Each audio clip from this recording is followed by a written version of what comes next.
No, put it in your car. Put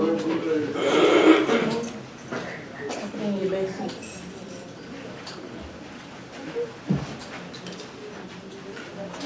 Thank you all for your patience with us.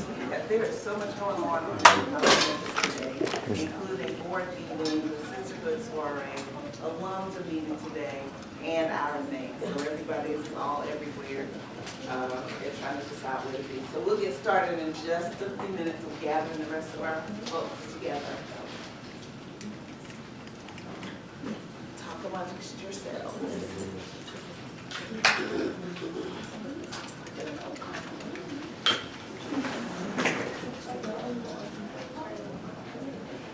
Yeah.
Need your help with something, Raquel.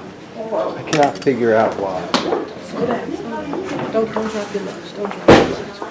I missed my deadline. I had 48 hours to email you to get all the content for the book. So you can just, yeah, okay. So beautiful. Where do you live? We're just still here.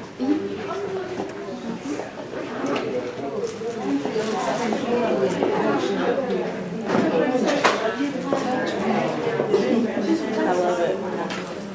She graduated 66. I graduated 66.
Yeah.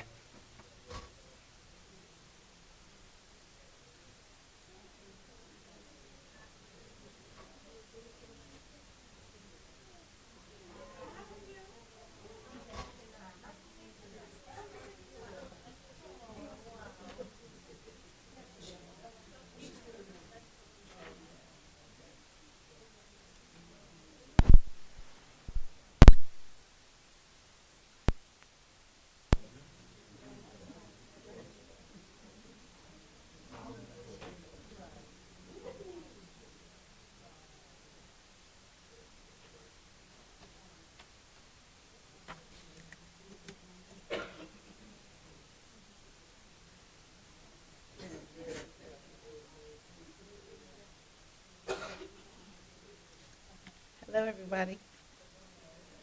Thanks for coming out on Saturday afternoon. I'm going to ask, if you don't mind, if you're sitting toward the back, if you could come toward the front. It looks like it's going to be an intimate group today. So we're going to have a good time. We're going to call this a writer's workshop. also is looks good on camera. You got the crowd. We have a crowd. Crowds in the front.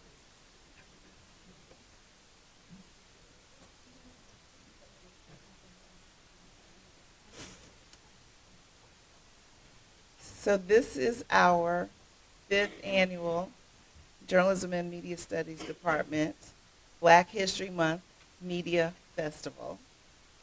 It was really the brainchild of my colleague Tom Lipscomb back there, who was inspired by having done 24-hour film festivals, and we thought that was pretty ambitious.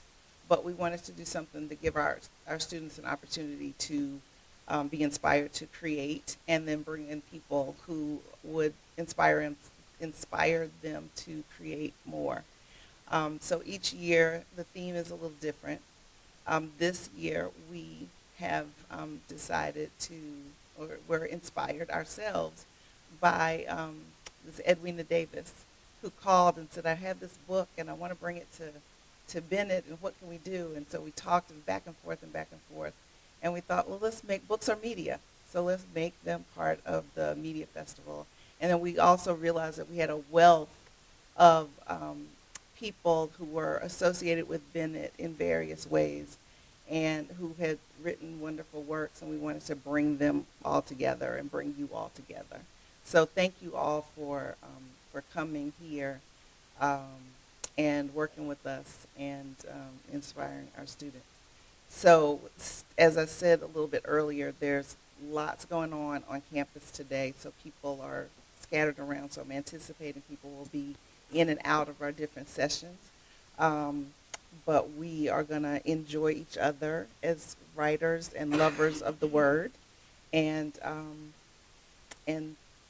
see what happens next.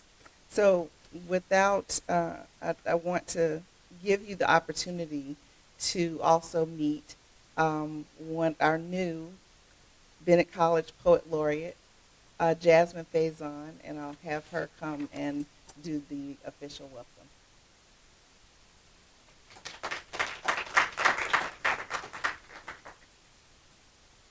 Good afternoon. Oh, y'all can do a little better than that. Good afternoon. All right. Welcome this afternoon to Bennett College. Again, my name is Jasmine Faison. I wear multiple hats here at the college. So I am the official college poet laureate, and I also serve as one of our admissions counselors, and I am a proud Bennett Bell class of 2010. Yay. So we welcome you here to the Black History Month Media Festival. You may or may not know, but the Journalism and Media Studies program is one of our best and brightest programs on campus. I definitely thank Professor Jeffries, Professor Lipscomb for all that they've done to ensure that young ladies that are not only in the JMS program, but young ladies who are interested in media in general are provided with the resources, tools, and support that they need to be able to follow their dreams and to move forward in media in the ways that are most useful and most helpful for them. In the spirit of Black History Month, I do want to read a small poem by one of my favorite poets, Lucille Clifton. And this is a poem about just Black women and finding themselves and what that means, short but sweet. Won't you celebrate with me what I have shaped into a kind of life? I had no model, born in Babylon, both non-white and woman. What did I see to be except myself? I made it up here on this bridge between starshine and clay. My one hand holding tight, my other hand, come celebrate with me that every day something that has tried to kill me has failed. Thank you, and again, welcome to the Black History Month Media Festival.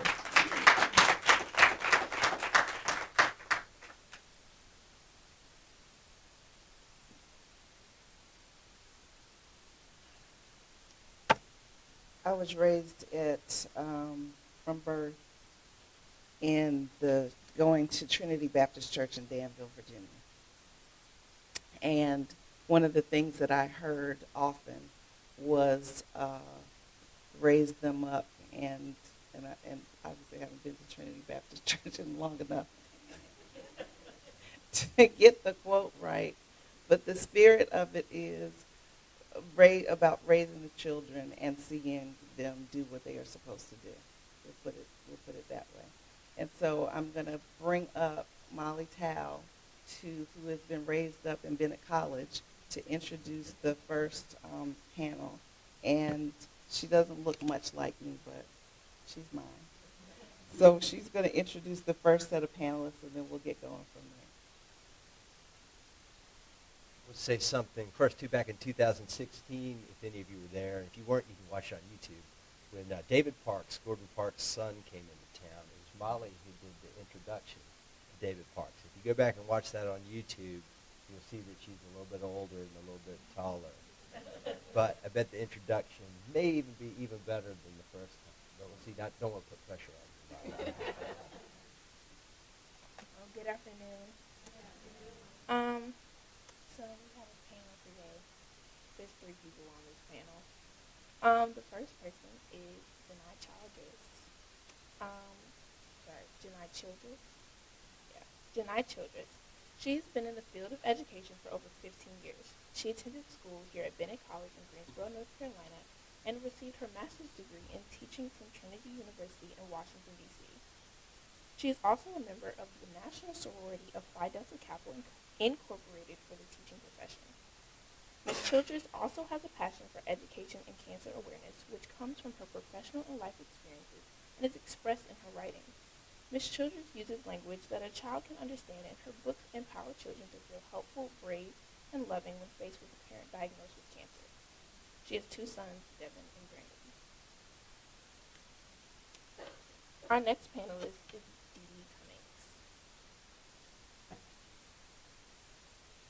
Dee Cummings believes literacy is a fundamental human right. She's the founder of Makeaway Media. It Pays to Read, and the Louisville Book Festival, as well as an attorney, therapist, and CEO of Behavioral Health. In Louisville, Kentucky, Dee attended Bennett College and earned a master's degree and law degree from the University of Louisville.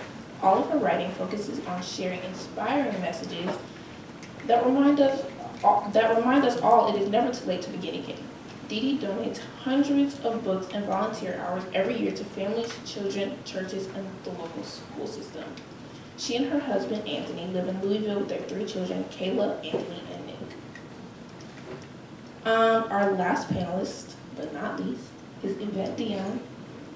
Yvette is a Black feminist culture writer, editor, and scholar, and proud 2012 alumni of Bennett College.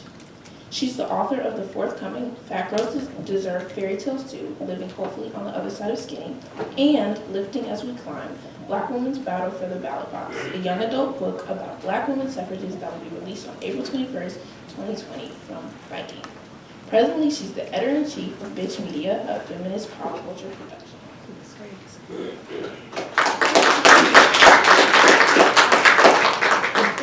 So, a quick question. What was the first relationship that you all remember having with books when you were little? Maybe if we could start with you, Jeanette. Well, I would think most of my experience comes from teaching. I teach kindergarten, and I've been teaching for 23 years now. So I realized that when you read to a child, you just broaden their horizons of things that they have never been exposed to. So for me, reading was always a pleasure. I love to read aloud. I love children's books. Even with my own sons, I would always read to them, things like that. In my case, we always had a lot of books around our house, which kind of made us unusual, actually.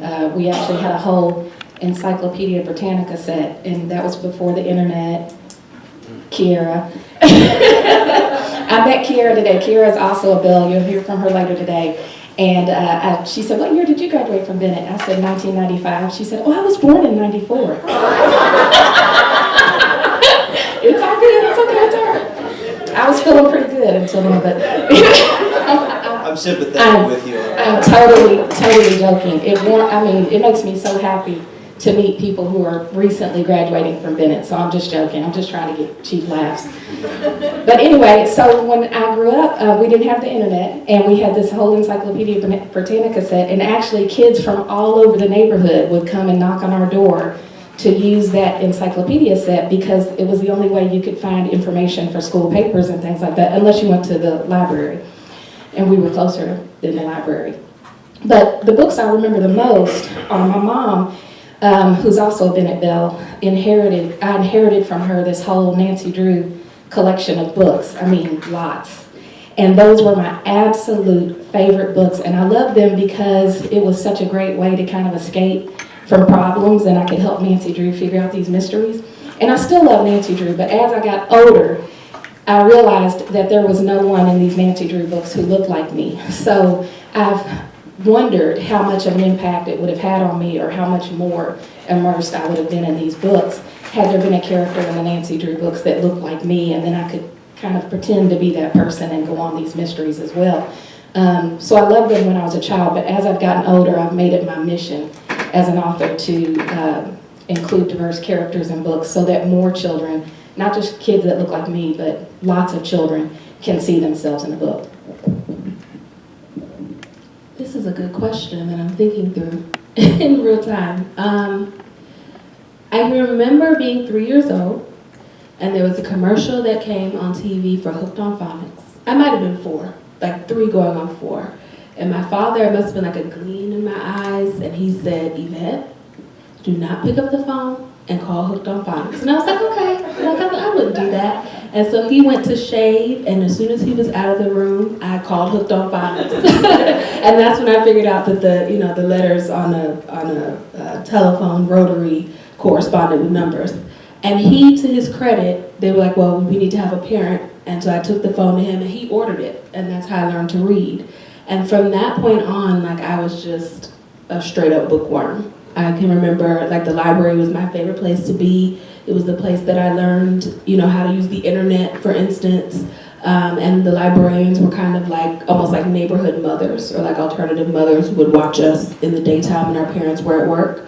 And I would just check out books. The Babysitters Club was my jam for a long time. And then it got to a point where I had checked out 99 books from the library. And they called my parents and said, like, your child may have a problem. And so they limited me to reading 2 books at a time. And since then, like, I read 2 books at a time now. Like, it's just something that's, I guess, followed me my whole life. Did either the other two of you have that experience Dee Dee talked about where there was something missing in those books that you were connecting with when you were young? Well, I think growing up, you didn't see African American children in books at all. Not even the what is it, the Jane and John? Yeah, you never saw that. And so my mother would always push for us, you need to read a book, you need to read a book. But it wasn't until I got to teaching that I realized that I taught in the inner city, in the urban area, that there were really no books for us at all whatsoever. And it wasn't until that I went through something with a past Bennett Belle that had breast cancer.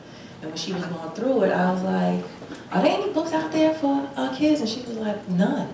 So I did research, and there were no books for African American families to really look to see how to really kids struggle with a parent that might be going through breast cancer or something like that. So I was very adamant and very, very specific on how I wanted my book to look.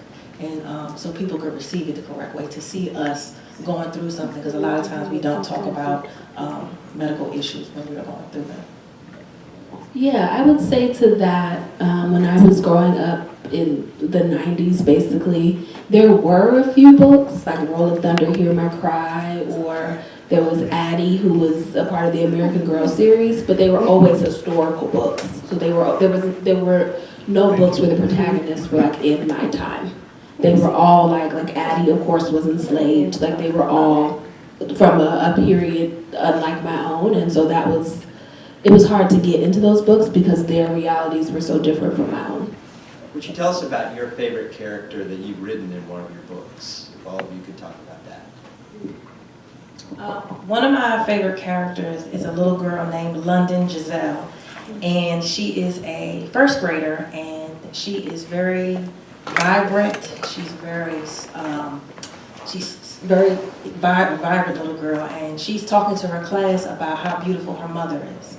She tells all the story about my mother is gorgeous and she's beautiful. And when she shows the picture that they drew in school, it's a picture of her mother, bald-headed, going through chemo. But in her eyes, her mother is beautiful. So in return, the other kids are like, well, why does your mother look like my uncle? My uncle's bald-headed.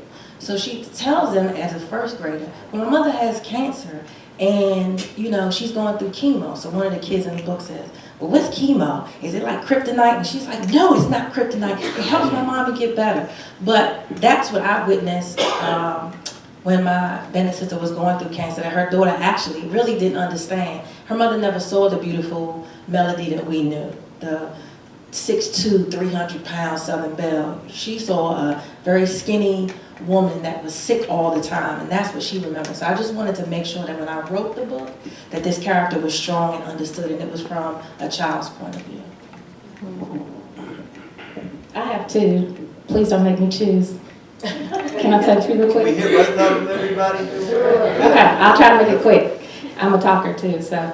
But I have two that I have to share. So the first is from a book that I just had come out right before the holidays called In the Nick of Time. And that's my favorite because that's my little boy. Well, it's inspired by my little boy, Nick. And my family loves Christmas, everything about Christmas. All the cookies, all the presents, all the lights, all the music. And so I have much older children too. I have a 27-year-old, a 22-year-old, and then Nick is 11. And so for years we collected Christmas books and we read them on Christmas Eve as we put out the cookies for Santa and all that. So I love this character because he's much like Janai was talking about London. He's a very feisty, vibrant character. But the reason I wrote that book is because they're one of my favorite Christmas stories is a child that gets to help Santa save the day.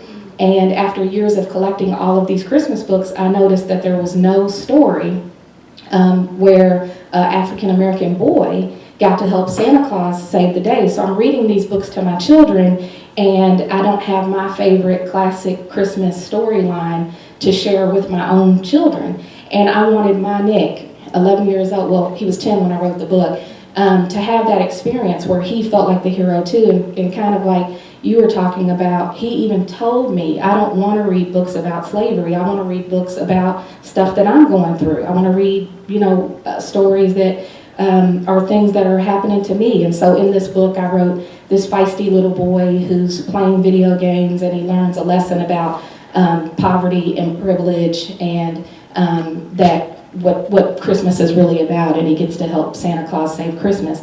And that book has gotten a lot of attention too. It's been in Essence and USA Today, and for that very reason, because it's a rare book, because it features a black boy. And one of the reasons why my mission has been to include diverse characters is because black children, when they go to a library or a bookstore, they have, and this is a real statistic, they have an easier time finding a book about an animal, like Curious George or Dog Man or Clifford the Big Red Dog, and I love all of those books, but black children have an easier time locating a book, a children's book that features an animal, than they do someone who looks like them. So that's why I've made that part of my mission. My second character I have to talk about, because I wrote the book, I Want to Be a Bennett Belle. And that's another little feisty little girl. I like for our kids to just be feisty and just, ask questions and want to take on the world and be a hero. And I just found out, I have to say this while I was sitting here. So Janai and I were here at the same time. She graduated, I think, a year before. Yeah, she graduated in 94, I graduated in 95. So I'm just sitting here talking, and I ran into Edwina, right? Is that Edwina? And I mentioned that my mother also went to Bennett, which is part of the reason why I wrote this book. I mean, like, Bennett has been in my blood. My mother went to Bennett, my aunt went to Bennett, and I have a sister who also all graduated from Bennett. And so I wrote I Want to Be a Bennett Belle as a tribute to all of the Bennett Bells, really, but as a special tribute to this lineage. And so I love this character in the book because she's asking her grandmother, who hopefully maybe one day will be me, all these questions about, why she's so crazy about this school that she went to. So I'm talking to Edwina about this, and I told her my mom went to Bennett, and I never even thought. That's why I was being kind of gamey with my answers. Because I never even thought that, what a coincidence, that she was here at the same time my mother was here. So she graduated in 67, and my mom graduated in 66, and she told me things I didn't even know about my mother. She said my mother was the first person on Bennett's campus to wear a short afro. I mean, that's pretty cool, right? I'm like, yeah, that's like awesome. So I just thought that that was amazing, that just mentioning that story. I might have sat next to you all day, and we would have never known that. So my mom's name was Andrea Mast. She passed away from breast cancer in 2003, her second battle with breast cancer. And I'm glad that I brought that up so that I could hear these stories that you just told me about my mom being president of student government and all that. But that's why I had to share both. I'm sorry, I had to. Don't apologize for that. Well, I'm a bit different in that I write nonfiction, and so a lot of the work that I do is essentially retelling history, or what I say, excavating history. So my young adult book, Lifting as We Climb, essentially recasts the suffrage movement and dives into the black women of that time from abolition through now. Like, we know that voter suppression is still a real thing, but it comes from abolition until now into the black women of those time periods who fought for the right to vote and have kind of been erased from history. I would say this is awful to say, but my favorite of those women in their history is Ida B. Wells, 100%. I think that, who was a journalist and also a suffragist, and when they had their march in 1913, strictly for suffrage, although she had worked at that point, 3 generations at that point, to try to get the right to vote, they relegated her to the back of the march. And defiantly, she said, no, I'm walking with the people I came with. And so she waited on the sidelines, and when they walked by her, she joined the march and was on the cover of the Chicago Tribune as like one of the only black women integrated into a march. And I think what I love most about her and her work is that she, in a way that other suffragists didn't, realize that getting the right to vote was like one piece of the entire puzzle. Like, her entire focus was on getting dignity for black people. So black people having access to hospitals and registering them to vote and creating kindergartens strictly for black children. Like, she recognized the importance of voting as a part of a full citizenship. So she was probably my favorite person to research. But what do you have to do creatively to get a real life person to the format of a children's book character? A lot of research, to be honest. For me, it started with research, like 6 months of research. And the difficult part about it was we were talking about women, many of whom had been enslaved, who did not want to be photographed, did not do census records because they didn't want to be found. And so a lot of it was kind of filling in the cracks of, like, I would read, for instance, like a meeting record and say, this person's name is not here, but based on what I know about their life, they would have been here. And like kind of figuring out who was around them and reading their biographies to figure out who these black women were. So it was like a roundabout way of kind of putting a puzzle together. And when did it occur to you that you might be able to write as a job? And then how did you go about getting from writing to writing as a job? That lady right there, Miss Jeffries. Honestly, Miss Jeffries was the very first person who told me, you are not a radio personality, you are a writer, and you are an editor, and I'm going to sit you down here, even though you are fighting all the way, I'm going to sit you down here, and I'm going to teach you how to edit. And she literally set me down and like taught me how to put a magazine together. Like, she was the very first person who was like, oh no, I know you think you know what you want to do, but let me tell you what you're really going to do. And that is when I knew that I could. It took me a while to figure out like I could make money doing it, I think, but that's when I knew I was a writer and an editor.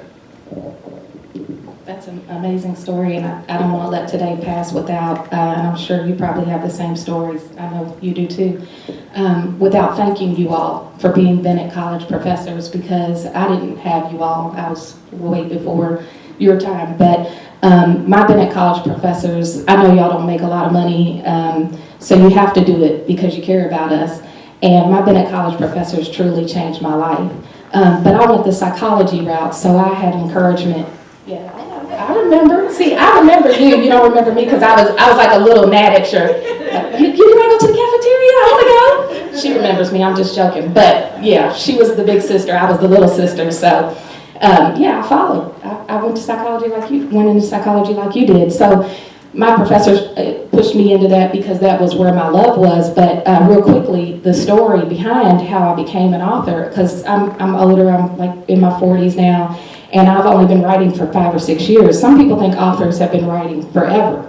I've only been writing for 5 or 6 years. And how my arc went is because I was a child protective service worker, which is the worst job anybody could have. I'm glad I did it because it made me a much more humble and less judgmental person. But it was a really tough job, and I was going to family court during the day, and that was very traumatic. I mean, really. If you know anybody that's a child protective service worker, whenever a child dies, all you see all over the paper is what did CPS do. Nobody talks about anybody else's role in the community of a child being harmed or unfortunately dying. But I when I was going to family court during the day, I used to think that lawyers were like these really smart, like Mensa level people, and I realized, they're not really that much smarter than any of us. They just went to school to learn the law. So I'm glad I had that experience because I probably never would have gone to law school if I hadn't been kind of shoulder to shoulder with these people and thought, I think I can do this.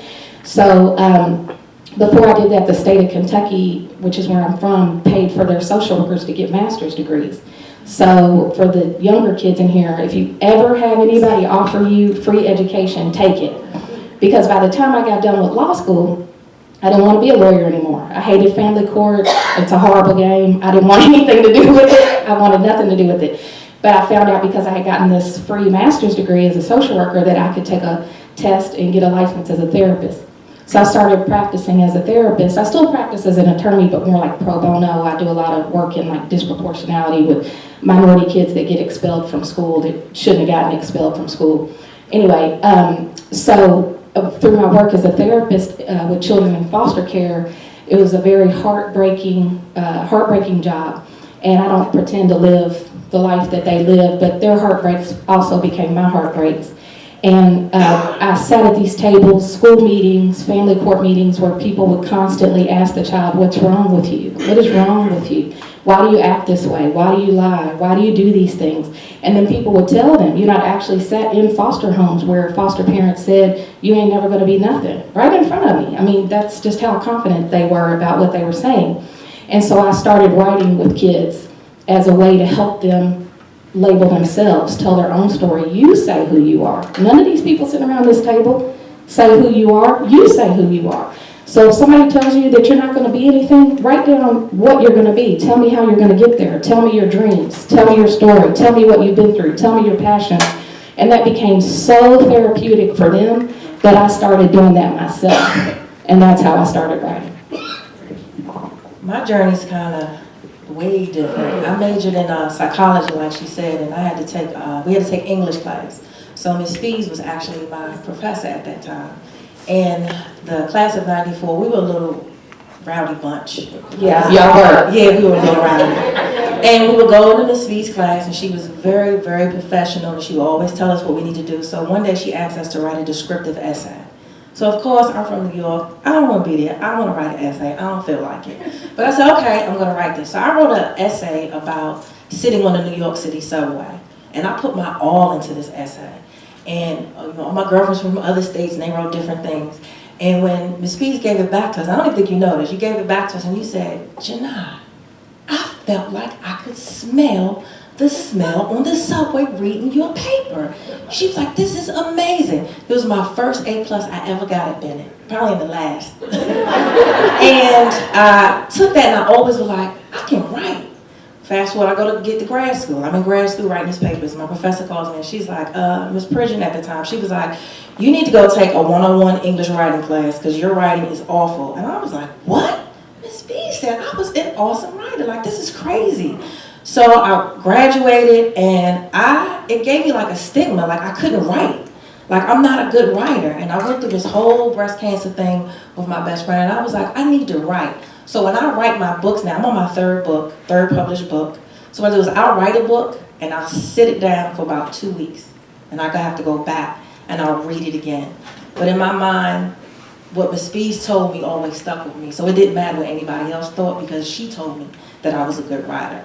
So that's one thing that always stuck with me. And like I said, I'm on my third book, and I love it. I love it. And teaching, it's very difficult for kids now to write, because everything, they text everything, and everything is shorthand, and it's LOL and YUD, what you doing, and all that. So for me, I teach kindergarten. So for me, I have my kids, and they always say, we have to write in detail, Miss Childers. I'm like, I need to know what kind of cat that was. I don't care if it was a fluffy black cat and you spelled it wrong. Just write it so you know, and you have to get in the habit of doing that. And that is what Miss Spees taught me, and it stuck with me through all of these years. So that's how I started writing. So, Penny and Tamara, do you all remember these stories? I am 30 plus years in teaching. So some of them, yes, I do remember, but as Janai said, the class of 94 was a little different because all of those young ladies, and Janai, I call my Bennett group, they will always be with me. And so to know that you consciously take time to write notes to students on papers, and that years later they come back and say, this is what I remember, this is what took me from this place to the next, is fulfilling for teachers to hear. Tamara, do you remember that? I absolutely remember. And she wasn't in screaming. I don't remember in screaming in terms of getting her. She was always interested in doing things, and I don't feel that I discouraged radio. But I saw the same thing that you're saying that you saw in your writing. I saw that she had a talent for writing, and so when you write too, and I think she just started to like it. So. And Zoe and Akira, are you getting that kind? Is there somewhere where you're getting that kind of feedback on some of your passions? Yes, especially, hello, my name is Zoe James. I'm an English major here at Bennett, sophomore. I'm from New Haven, Connecticut, and definitely I received the feedback from, my most recent feedback was this, for last semester in my basic grammar class, we had to write our most embarrassing story. And I was it was embarrassing about like the story itself. I didn't think it was that embarrassing. But just like last week, Dr. Longa came up to me, and I'm thinking I did something wrong. So I'm like, what is it? What did I do wrong? And he's like, no, that the essay you wrote was really funny. And so I mean, I get both critical feedback, especially when in my more my academic courses and academic writing, I've received, you know, I don't want to say harsh feedback, but you know, I gotta do better. But you know, when it's time to express more creativity, I like receiving positive feedback because it gives me more confidence. What about you, Akira? Hi, my name is Akira Bupena. Yes, I feel like I'm a freshman, so I feel like I'm still getting into what's going on. But high school, I had that, like, they was on it. They was getting my, they was like, no, this is wrong, do it over. And I had to keep doing it over. Also with Professor Jeffries, I just did an assignment. It was like pitching a letter to do an interview. And I still had to do the pitch the letter right over because it wasn't right. I think I was like doing the letter towards a teacher, and it was like pitching a letter towards her because she's my editor. So, yeah. Thanks for sharing those things. Molly has a question. So with the three of you all being good and grown adults, how do you, in your writing,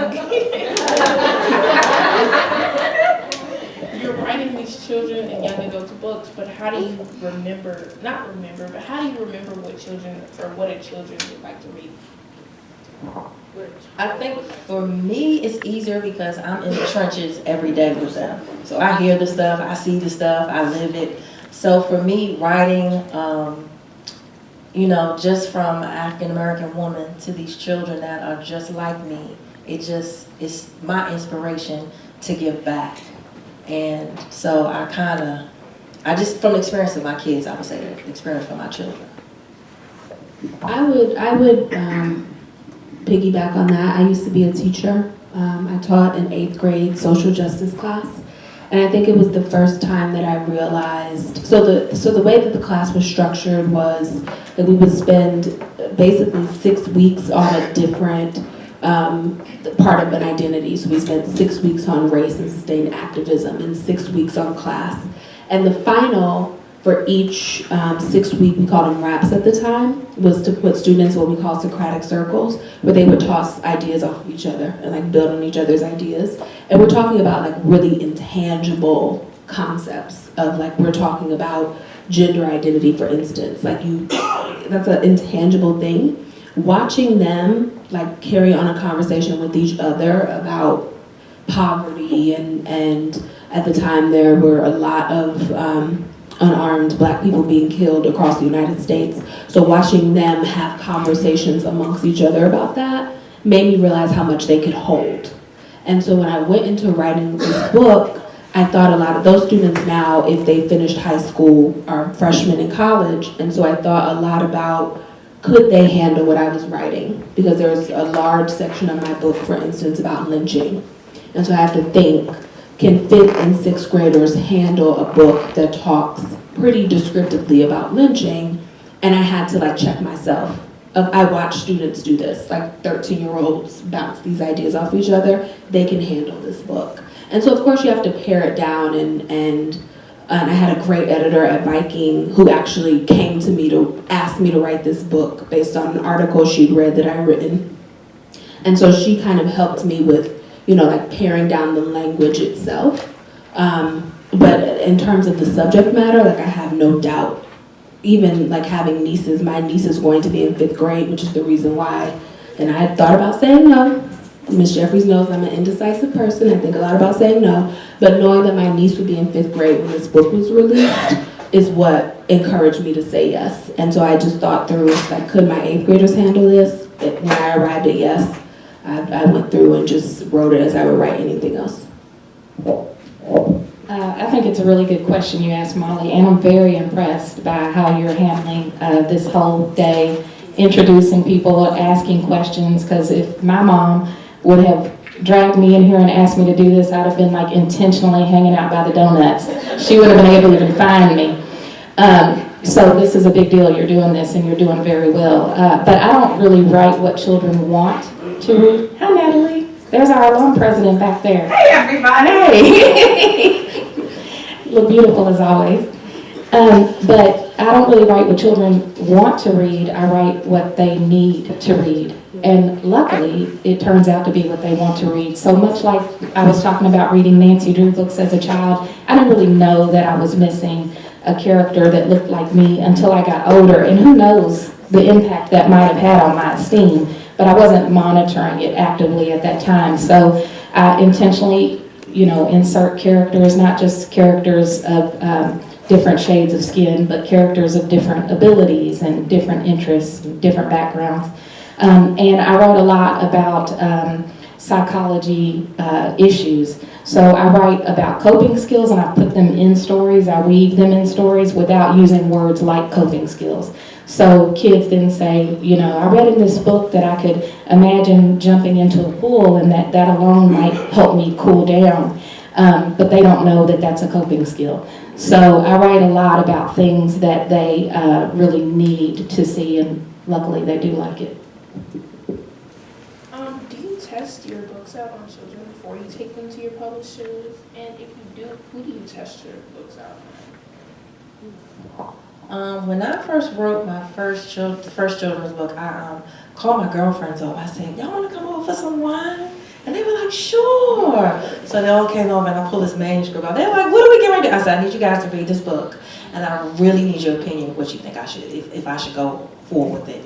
And they read it and they were crying. They were like, this is beautiful. And I'm like, okay, if your girlfriend says it's good, then it's good. And I just moved forward and I went from there, yeah. I definitely do, and the main reason that I do test my book out, technically they call them beta readers. And so you want to get lots of beta readers if you write a book, because it can be so clear to you. It can be so clear to you. and then you give it to 10 people and they don't have, they're like totally lost on page 10, and you're like, what? That makes perfect sense. But when you hear them explain it, you know, you see why it doesn't. But the real reason why, and I use a lot of the kids I work with, because I use my own books in therapy with kids to get them to read, to get them to talk about their feelings, to get them to see these stories. So I will write a book and give it to kids that I work with. And the number one reason I do that is not for what you might think, like, did you like it? But did they understand it? Am I using words that they can process? Because sometimes we just talk naturally and use bigger words or concepts or metaphors, and kids don't always pick up on what that is. So I still sometimes put those kinds of things in my books because kids do need to learn that. But it helps me to run it by other kids so that I can see if the concept is something they're not quite ready to move into yet. Yeah, as soon as I got a full finished edited version of my book, I took it to my nieces and asked them to read it. And to report back to me, like, what about this book really resonated with you? And that's when I knew, like, okay, I have something here. Because throughout the entire kind of editing process, it was all adults. You know, myself, my editor, you know, the people at my publishing house were all adult people. They were like the litmus test for me. And of course, they love seeing themselves in the book and the acknowledgments at the end. That was great for them. But that's when I knew I had something, when they could read it and tell me what they actually enjoyed about it and what they grasped from it. I knew I was onto something. What's the very best part of the book making process? Thinking about, like, you know, up to the point where it gets out to the readers. For me, it's just seeing somebody read the book and say, this changed me. I got it. I liked it. I'm going to do this differently. I would just say the people's reaction on how it impacted them and their story, because everybody has a story, everybody went through something. But when you see it in print and in color, and it affects somebody a certain way, it might be a sad, it might be a tear, it might be, wow, it's just, I know that my job was done as a writer. That's a tough question for me, and I'm sitting here trying to figure out why. So I have to give like context for timeline. Viking approached me in like January 2018 to write this book, and I turned in a first draft in January 2019. So we're going on 2 years of me sitting with this same book. And the best part for me always is like when it's coming together. Like when I feel like it's still mine. Like once it's out of my brain on paper into somebody else, like it's not mine anymore. And I always say like my work then belongs to whomever gets access to it. And that's not just writing books, that's writing articles, that's when we release magazines.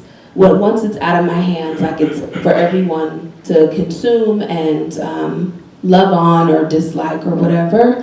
So I would say the very best part for me is like the research part. Like when I have that, I call them, or Oprah calls them, I stole this, like an aha moment of like a timeline suddenly fleshes out, they make sense. Or I loved stumbling across like journal entries from folks and piecing together like, oh, this happened at this time. That was the best part for me. But once it's done, like it's not mine anymore. My name is on it, but it doesn't belong to me. What's the difference between writing for kids and writing for adults? I know at least two of you have done both. I've done two genres, children and self-help journal. So for me, the children's writing was easy for me because it was a experience that really helped me go through a grieving process of losing a best friend and what it went through. The journal part was also experience that I went through, but I felt like I was at a space in my life where sometimes I get this urge where I just feel like I need to help somebody. Like somebody out there is going through something and I can show them how to get through it. So that was the difference in writing the both of them. And I think when you're writing children's book, it's fluffy, it's pretty, it's colorful. When you're writing for adults, you don't it's black and white, and you just get to the point and it is what it is. And I think that's the difference for me.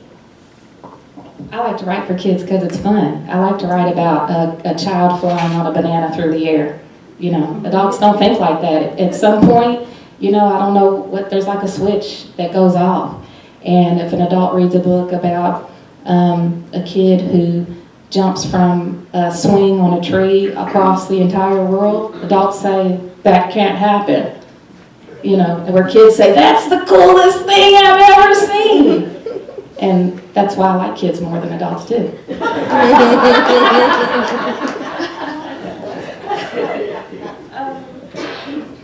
Honestly, so I was working on 2 books at the same time. So I was working on a collection of essays about my life and working on this children's book. And I presumed going in, and my deadlines were like 2 weeks behind the other. So I like turned in a book and then turned in a book. And when I was working on the adult book, which I did first, I was like, the children's book is going to be easy. Bad idea. It was so difficult to write for children because things that seem, like when I turned in my very first draft to my editor, throughout it she was saying like, you know this inherently because you're an adult. You have to spell this out for children. Like you can say slavery 100 times in this book, but if you don't break down what slavery is and like what it did to people's bodies and the years and the timeline, they're going to be lost from page 1. For me, it's easier to write for adults because I come in thinking that there's like an inherent knowledge around the things that I write about that was different for children. But I also found that like by the time I was done with the children's book, I thought I would never want to write for children again. From the beginning, like I'm never doing this again. I want to do it because it's challenging in a way that like when you get to a place in your career like I'm at, you don't get challenged very often. And I enjoyed feeling frustrated for once and feeling sad and like crying through like the last 100 pages of the book because there were pieces that wouldn't come together for a while. And so I liked that challenge and I'd be 100% down to do it again.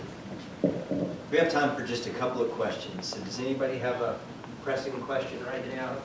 Go ahead, Dr. Langa is a professor in the English department along with Professor Speeds, who's here, and a great storyteller. He's done several sessions with me on telling stories to children. This has to do with the children's stories. Do you ever just perform them instead of reading them from text? And perform them in front of children and how they react to your performance? I'm just interested in that aspect of children's writing performance. I have not, but I'm very, I'm a storyteller as well, and I love to tell stories. So I haven't had the opportunity to do that as of yet, but because of the dialogue that is in my book, it would definitely be something that I would like to get into, would like to do. I have not either, but I think that's a great idea. I mean, I read to kids all the time, and I'm pretty interactive when I read, but not actually done a performance, but that's a wonderful idea. Yeah, same. I think that's a great idea. I think the closest for this book I'm probably going to come is an audiobook. So I'm going to start working on an audiobook here soon. And my hope, knock on wood, that my publisher will go for having different people read different parts of the book. So have me be the narrator, but have like different voices to make it more interactive and more of a story. Let's give these folks a round of applause. They will be around a little bit later, and you get a chance to sample some of the product and hear a little bit about some of the things they have going on in the future.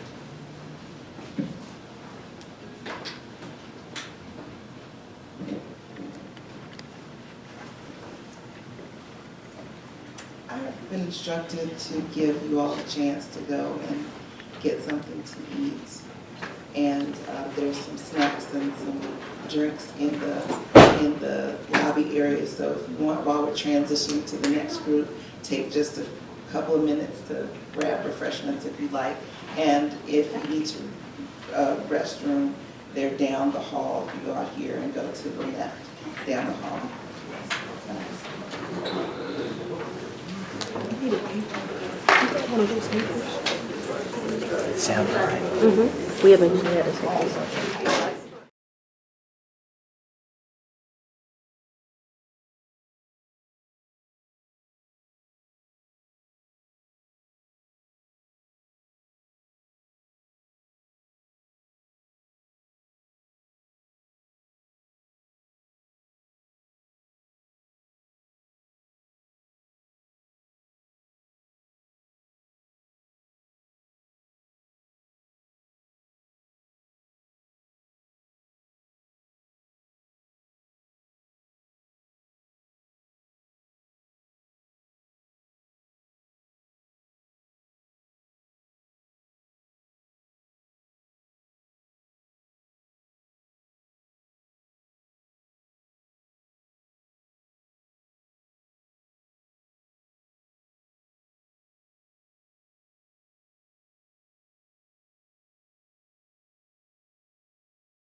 right, welcome back. Does everybody have what they need?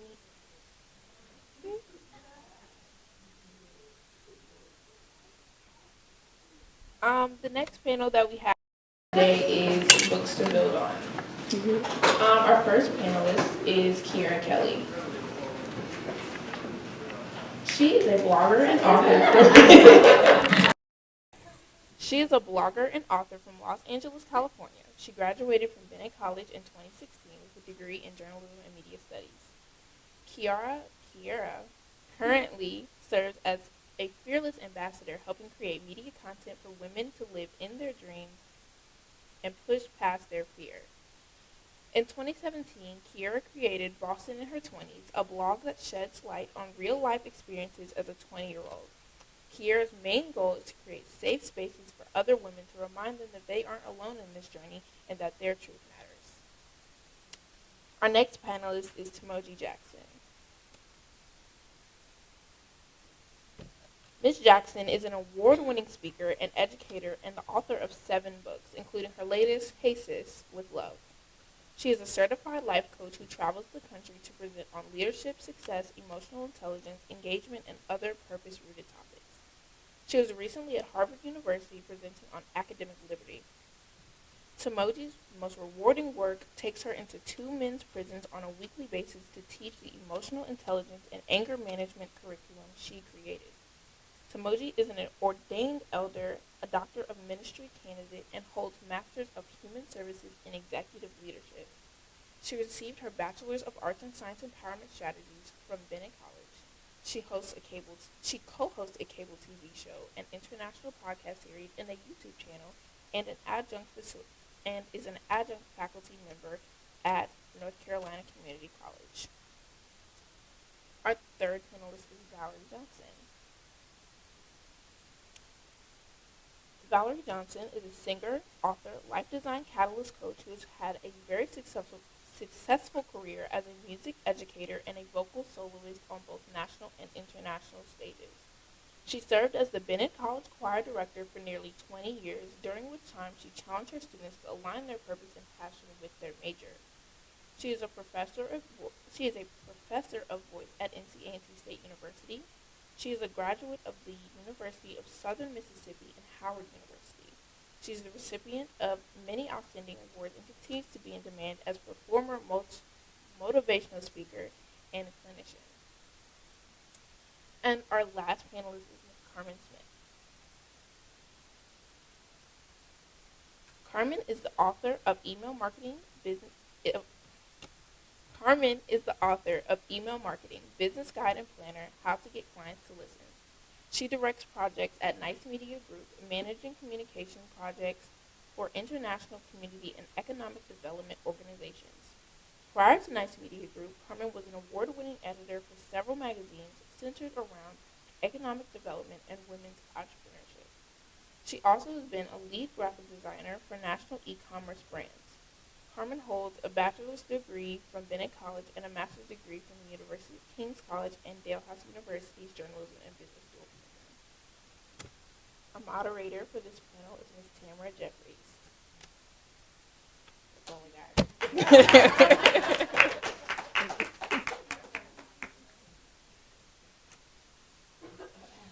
We're working on her.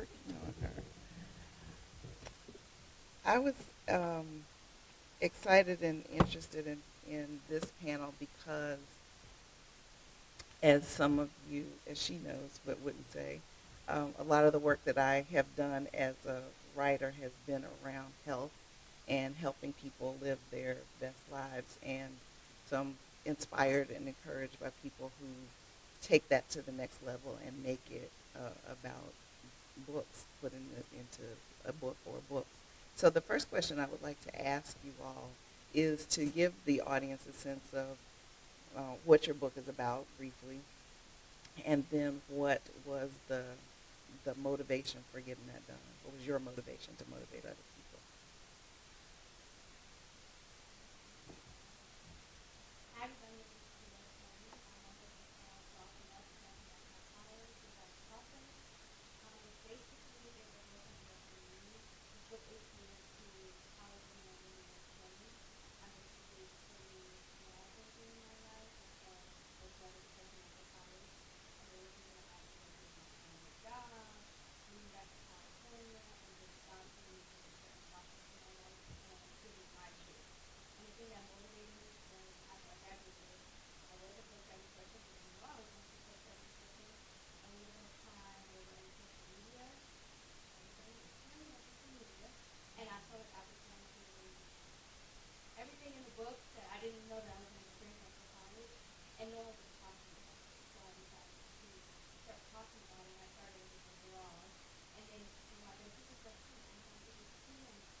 I'm in the process, my 8th book is with the editor now, working on my 9th book, as well as my dissertation at the same time. I began writing really to initially expand my business as a motivational speaker.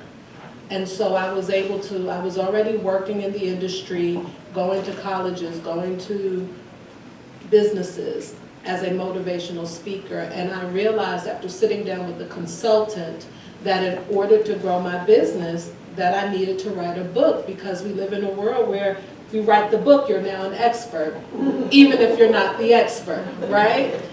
People want to know that you're an author. And being able, once I published a book, I was able to take my speaking fee from $1,500 an hour to doubling it at minimum. And so that's what the book allowed me to do as a speaker, as an orator.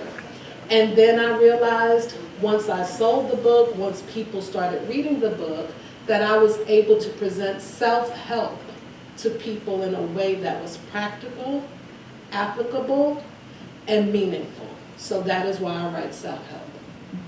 And let me say before Valerie goes that she's donating her services to Bennett College. We would love to be able to meet her fee.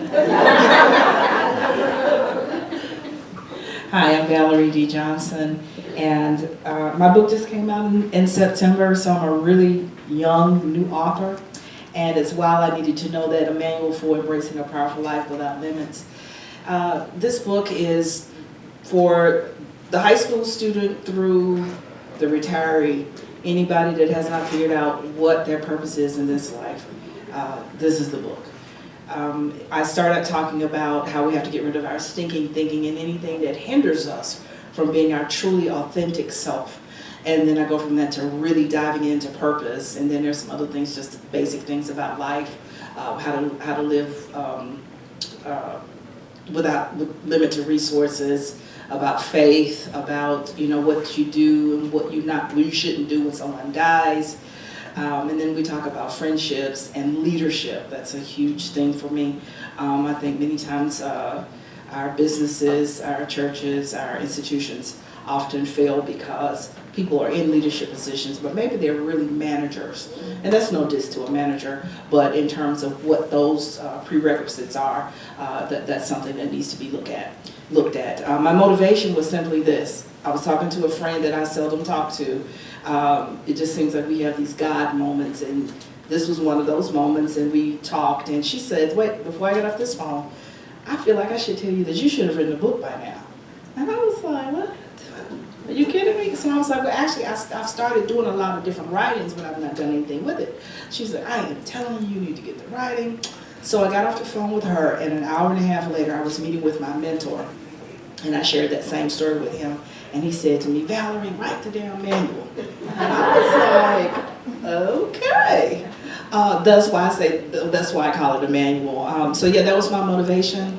Again, I'd already started writing, and because I'd had so many experiences with working with students in terms of helping them to understand their purpose. I can't tell you the number of music majors that came to me, or non-music majors who came to me and said, I want to major in music, but I don't want to be a starving artist. Like, I can't tell you the number of times that I've heard that, and then my response was, do I look like I'm starving?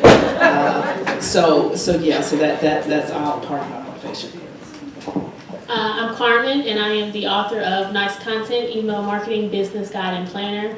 And the book is basically like a how to do marketing. Marketing is something that I kind of ventured into after journalism. My first job out of college was working for a business publication, and so I would meet a lot of entrepreneurs, CEOs, people who were really helping to make Greenville, South Carolina this business hub. And so I was just always inspired by their stories and how people took this idea and just made a business out of it. And so the reason why I wrote this book was because I really just wanted to write something. I was actually writing a larger book that was almost like, you know, Kiara's down there. But then I just decided that it was a bit too heavy for me. So I love marketing. My company does marketing for businesses and larger companies. And so I just wanted to give people my favorite tactic, which is email marketing. Email gets you more conversions than social media and search marketing combined. And I don't think people realize how often you meet someone and you can get their email address. And when you get into their inbox, you can really tell them what you want to tell them. And it doesn't have to be a short caption on Instagram with a fancy photo. You can really tell your story there and get people to do what it is you want them to do. Whether that is buy a product, you know, or order a service from you, or come to an event. So I just wanted to share my knowledge around that. I was working for an e-commerce company, and you know, one email would get people over $100,000 in sales. And so I thought that, you know, small businesses should know how to do that as well. So that's what my book does, and that's what motivated me to write it. That is a good lead into the next question, which has to do with, what is it, do you think, about a book? Because there's so many, you know, there's so many ways to reach people. It's you know, you work in social media as an influencer and what have you. You're going into places in front of people and what have you. So you've got other ways to reach people. What is it that you think that makes a book different, and an effective way to reach people? Anybody? I'll say for me, I wanted to just give people like this one document that you could sit with and revisit it as much as you wanted to, and that well, I mean, it's an ebook right now. It's going to be a paperback by the end of the month, I promise. I wanted to release it as a paper book in Black History Month. But I also wanted it to just be something that you could touch and you could write in and you could scribble in. And so I just think just being able to hold something and learn as you go essentially is why I chose to put this knowledge in a book instead of a webinar or have an event. So I'm a certified life coach, and having a life coach is expensive. It truly is an investment if you choose a life coach. However, if you cannot afford coaching for whatever reason, you can afford a $20 book that will allow you to get great information, be able to revisit it often, like Carmen said, and take it with you, share it with someone else. You know, I have a mantra, don't grow alone. So if I'm growing, I want the people I'm connected to grow as well, and a book allows you to do that. I can read this book and say, Valerie, oh my goodness, this book is amazing, and I can pass it on to her, and she can grow from that $20 seed from purchasing that book. Yeah, and for me, there's a lot of intimacy in the book, or those questions will cause you to really dig deep. And so having a book then allows that person to really spend time alone, like you said, writing in the book or journaling, but it definitely encourages writing and really reflecting. So I think you need something physical to be able to start that journey. I think the same too with what everybody said. I did blogging first, and you know, I got good feedback on that. People would be able to write in the comments, but I think it's something about having an actual copy of a book. I personally love reading books, so having a copy of a self-help book or a novel or anything like that, where I can highlight, you know, jot in my book, you can actually write in there, you know. So I'm giving you questions and you're answering them back, like, you know, to help you with healing. So I think having a physical copy and able to like pass it down to people and write in your own book, I think that's the benefit of having a book. And they say that reading works both sides of your brain versus listening to an audiobook, which only works one side. So how do you use your social media, or did you, and it's a similar to a question for the earlier panel, did you use your social media and your other interactions with people to sort of feed the book or give you ideas about what to put in, what to take out, that kind of thing? For me, I did like on Instagram, there's like this whole thing where you can ask your audience questions, so I kind of did that and got their feedback. Even with me starting like a YouTube channel and talking about certain topics on my book before my book even was released, seeing that feedback made me feel confident to be able to say, like, can I put this in my book, or can I leave this out of my book, or, you know, vice versa. Even with going back to the blog first, that helped me because I took a lot of stuff from my blog and put it in my book. So using social media for that. And did that, so to follow up just on here, Was it that you were seeing lots of likes on certain kinds of things that you posted and you're like, oh, these are the things that are going into the book? Yes. So for me, for a writer, I'm like, okay, this is important to me, but will you like it if you're reading it? So seeing people like, comment, or, say this is what I'm going through, I thought that was way more important. I needed to put that in my book versus, what I felt needed to be in there, because it's really essentially about the reader. Well, I can tell you that I don't necessarily maximize my social media influence, because as an educator and a speaker, I had avenues that were already open to me. And just being more than twice her age, I have a totally different mindset. I believe that I will write what I'm inspired to write, and those people who are meant to receive it will be drawn to it. My responsibility is to plant and water and watch God give the increase. So I'm not necessarily interested in a beta group. I'm not necessarily, no, and I don't mean that negatively, right? Again, I have a responsibility. I write what I'm inspired to write, and those who need it, find it. And those who need it, I am able to get the information to them. I use social media for marketing. I didn't really seek out people's advice or their thoughts on what I was writing. I did post things from the book, quotes, but I wasn't looking for it necessarily, not from social media. I think the book is way too intimate to have received information from social media specifically, unless it was a focus group, and but that wasn't important at the time. Although I did have beta readers later, actually they were just proofreaders. If I just didn't say something that wasn't quite clear for that sake, but not I don't know what you're talking about, not for content. Yeah, same thing for me. I would use it for promotion, but not to get content ideas, and that's just mostly because Nice Media Group has clients. I kind of know what their needs are, and so that just guided whatever information I would put in the book.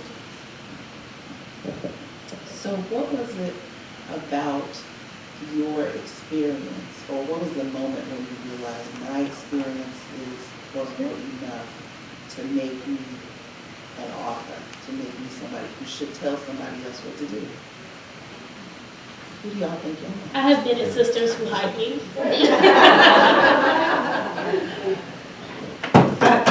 I am a life design catalyst coach, which basically means I help people figure out where they want to go, and then we figure out how you're going to get there. So through my life design workshops, what I was finding while people were understanding purpose, they had things that were keeping them from getting there. So I'm like, okay, I can help you with that. I've done that before. That's what I did for 20 years at Bennett, was help them to figure it out and say, no, you need to get rid of that boyfriend. No, I didn't say that. But, say, listen, so that was my cue that, yeah, this is going to be all right because I've done this before. I'm a wealth of knowledge because, as all the panelists that have been here, if you're a writer, you definitely should be a reader first, right? You cannot be an effective writer if you're not a reader. And so having this wealth of knowledge and being able to take that information, put it in a book so other people can have it. And I'm a Bennett Belle, right? So I have no self-esteem problem whatsoever, right? I believe that I can do anything. I believe that if I have the faith and that if I put in the work, that what I touch, where my steps are ordered, will prosper. So, in hearing your question, who do I think I am? I think I am T. Tamoji Jackson, author, speaker, educator, preacher, God's best. I believe that I am beautiful. I believe that I am talented. I believe that I am capable. I believe that I am able to help other people bring out the best in them. And I believe that there is no limit to what God can do in my life. That's who I think I am, and that's who I walk through this world as every day. For me, I think God wouldn't have put me through that process after college if I, wasn't going to be the person to deliver this. I feel like I was very knowledgeable during that process. Going through the process was super hard for me. I felt like I had my life planned out this way from leaving journalism, and it went the total opposite. But I felt like with me dealing with that and feeling like I was the only person dealing with that, I was able to talk about it and give my real life experiences, and later found out that other people were going through it. So I felt super knowledgeable because I'm not the only one, but I'm helping you get through something that I thought I was the only one going through at that time. Bennett now. I mean, she is the prime example as to what Bennett does, where at 20, she can walk with such confidence. My sister said to me once, she said, I think that people who write self-help books, a lot of them are doing it to help themselves. It starts from helping themselves. Do you think that that is true? Duh. I mean, that's not a very intelligent answer, but absolutely. Because if I cannot help myself grow, how dare I attempt to help someone else grow? If I cannot lead myself, how can I teach someone else how to lead? If I can't coach myself, how can I coach someone else? And so charity begins at home. And so I have to work within me first. Yeah, I mean, that's why people go into psychology and social work and all of these places, because of some sort of personal experience that takes them into these places in order to help people who have gone through similar trials. Yeah, I agree as well. I feel like, what you were saying, sorry, you were Do the self-help helping you?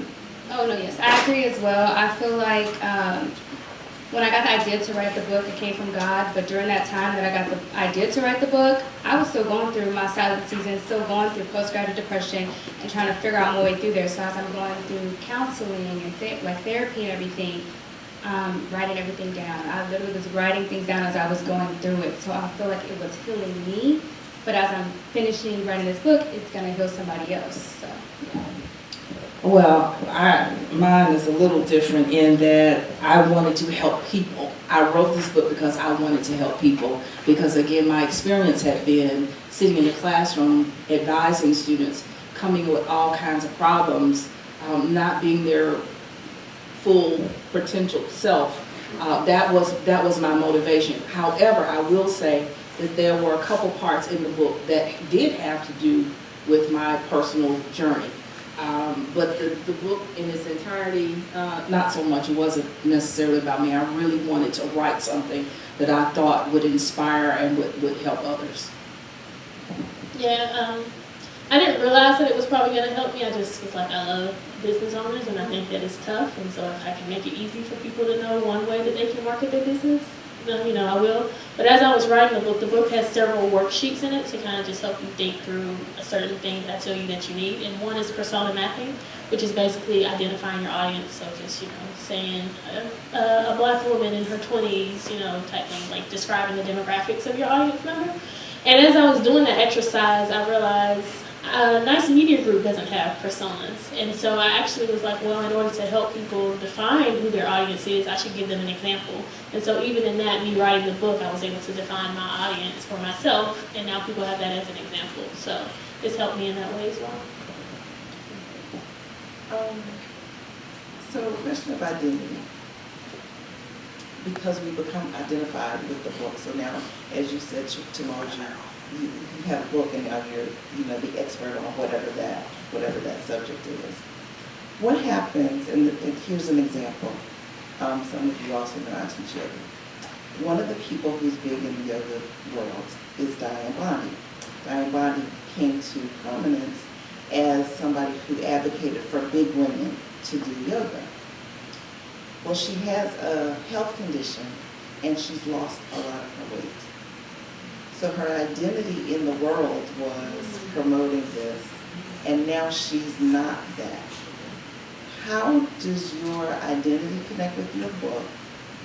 And what happens when you are not aligned with the identity of the book? You're always aligned with who you are, but what happens if that gets off of what's going on in the book? I don't know that I necessarily have that dilemma or see it coming. So my identity is wrapped in who I am as a lady and a woman. It is my mantra. It's what I do. It's who I am. It's how I present myself. And that is the book that brands all that I do. Even as a Baptist preacher going into pulpits where they have tried to make us masculine if they let us in at all, right? So it's the if they let us in, and then when you get there, you can't preach in those high heel shoes, you know, and do you have on lipstick and that sort of thing. And so being a lady and a woman, I take that into every area, even in preaching, because my femininity is very much a part of my identity. And so that is what I'm connected to. So I could not imagine the dilemma that you described. And I think that, you know, again, I wrote this book to help people. Someone asked me, when will it be successful? And of course, they were thinking about money. I'm like, it'll be successful when the first person is impacted by it. So if nobody else is impacted by it 10 years from now, my job is done. And if I come up with some other ideology or something, this one has done what it was supposed to do. So that's how I look at it. And I want to ask specifically, because you talk about having gone through what you call a silent season. You feel like you're on the other side of that. Mm-hmm. And so now, how do you connect with your own book now that you're not going through that thing? Well, this happened to me last weekend because I was wondering that too, because I'm like, okay, I'm not going through this anymore, so how am I going to, connect? But I don't feel like that's an ending thing. I feel like you go through different seasons in your life, and there's always I'm 25 right now, but in my 30s, I might be going through a silent season again, so I'll be able to still go back to Boston Up and identify with that chapter that was once in my life in my 20s. But as far as right now, I'm not going through a silent season, but other things in my book, I am that person right now. I'm still healing. I'm still trying to boss up and snatch back my power from God, with God on my side in any kind of way, with life, with whatever life throws at me. So I feel like as far as that chapter, I'm not that right now, but it's something that can still happen to you as you age. And facts change, but truth remains the same. And so even with the yoga instructor who maybe her identity was tied to helping plus size women feel confident and beautiful and secure, that's still a truth of hers. Even though even though her physical body has changed, that's still her truth. That people at any size, at any level, who's the girl in Durham? Jessamine? Oh my goodness. People at any level, she still embodies that everyone can enjoy it. So that hasn't changed, just the package that she's in. Tricky question. If your book didn't exist, whose book would you send people to get the same similar information?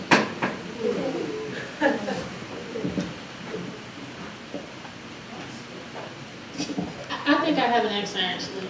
Okay. So email marketing is what I'm talking about, but I've been following this woman named the Six Figure Chick on Instagram. Has anyone heard of her? And she's like an internet marketer type person. I love her. I'm from South Carolina. She's from Alabama, and so I think I just gravitate towards Southerners. And then she's a strategist like I am, but I just appreciate her authenticity and such a internet marketing type of what's the word I'm looking for? Come on, Bennett. You got good words. Calling her out to help me. Where they're just so predatory, I guess is what I want to say. And she just seems so authentic to me. So I, want the people to have the same experience with Nice Media Group. And I'm not here to try to take your money. I'm really listening to your needs and your potential. And then I'm going to craft services to help you. And I feel like she does the same. So that's who I would direct you to. If you don't go to Nice Media Group, go to the Six Figure Chick. Well, that's a hard one. So I don't know any, as I did my research to see who was writing what I was writing. I didn't really find anybody. I saw parts, but not the whole thing. But in thinking about that, probably two people. Faith Shalongo Wakoma graduated from Bennett. She's a Bennett Belle out of Raleigh. She got her master's, doctorate in psychology, and now she's in ministry. She said we say very similar things. So probably Faith will probably be one. And then my friend Timoji has some stuff out there that I've heard that sounds like the same voice that I speak in as well. I would probably send people based on their age to two different places, and that would definitely be Maya Angelou and Ayala Gazant. If you look at my very first book, I modeled just the layout of the book, and I kind of kept the trend with the rest of the books. To Maya's book, I Know Why the Cage Bird Sings and Wouldn't Take Nothing for My Journey Now. So if you notice, all my books have a poem in the front of them. I would send a more mature woman to Maya, and I would send a younger woman to Iyanla. I appreciate Iyanla, and I know that you either love or hate her for many people, and that's okay, but I appreciate that she is very forward, and she is very candid, and she is very honest, sometimes brutally, and that is my nature. God is still working on me, but that is my nature. That is how I minister. I mean, I had a woman walk up to me at the last event that I was at, and she was seeking for me to validate some things in her life. And as I began to speak to her prophetically, I saw her shut me down, and I looked her straight in the face and said, I cannot continue this conversation with you because you're not receiving it. So here's my card, call me when you're ready, have a blessed day. So Iyanla and Maya. I think for me, it would be Sir Jakes Roberts. The last book I read before I came out with my book was Don't Settle for Safe. And I already had my manuscript kind of, laid out already. But with her, I'm in my 20s. I don't know how Sir Jakes Roberts is, but I don't think she's not in her 20s. But she's way older, but the way she writes, I can understand what she's saying. Like, I can identify with that. So I think for my target audience, if I didn't have Boston Up, I would definitely say Sir Jakes Roberts and get that book, Don't Settle for Safe. Everybody on the panel has mentioned multiple times faith, God, grace, and that kind of spirit. Tell me what spirit has brought to the process of writing for you. How do you connect your spiritual self with this work? Well, so one of my chapters is about faith. I thought that was very important because it is who I am. So during the writing process, excuse me, it was very important that when it was time for me to write, like literally time for me to write, that I had that quiet space in those important prayers, praying before I go into that moment. Sometimes even having to pray through the moment because I'm like, okay, I'm stuck. I have 2 more hours to write, I'm stuck. I need clarity. So the spiritual part was intertwined in the writing process. Every time I sat down to write, each time. For me, the spiritual part was huge with Boston Up. So growing up, we grew up in a Christian household, so I knew who God was, but it wasn't until I came to Bennett College and I experienced situations of my own and having to go to church of my own and building that relationship with God. So when it came to my book, I went based off of, my relationship with God. I talked about my relationship with God, of losing faith in Him and then regaining faith with Him. And especially during my writing process, like Ms. Valerie was saying, I had to do a lot of praying to help me get through this because I am a Libra and I am indecisive and I procrastinate. So I needed help to push through this writing process. And a lot of times I did feel unqualified because I was going through my own journey of trying to heal that. How am I going to help somebody else? So I had to literally pray that I guess, unqualified feeling out of me in order to produce Boston.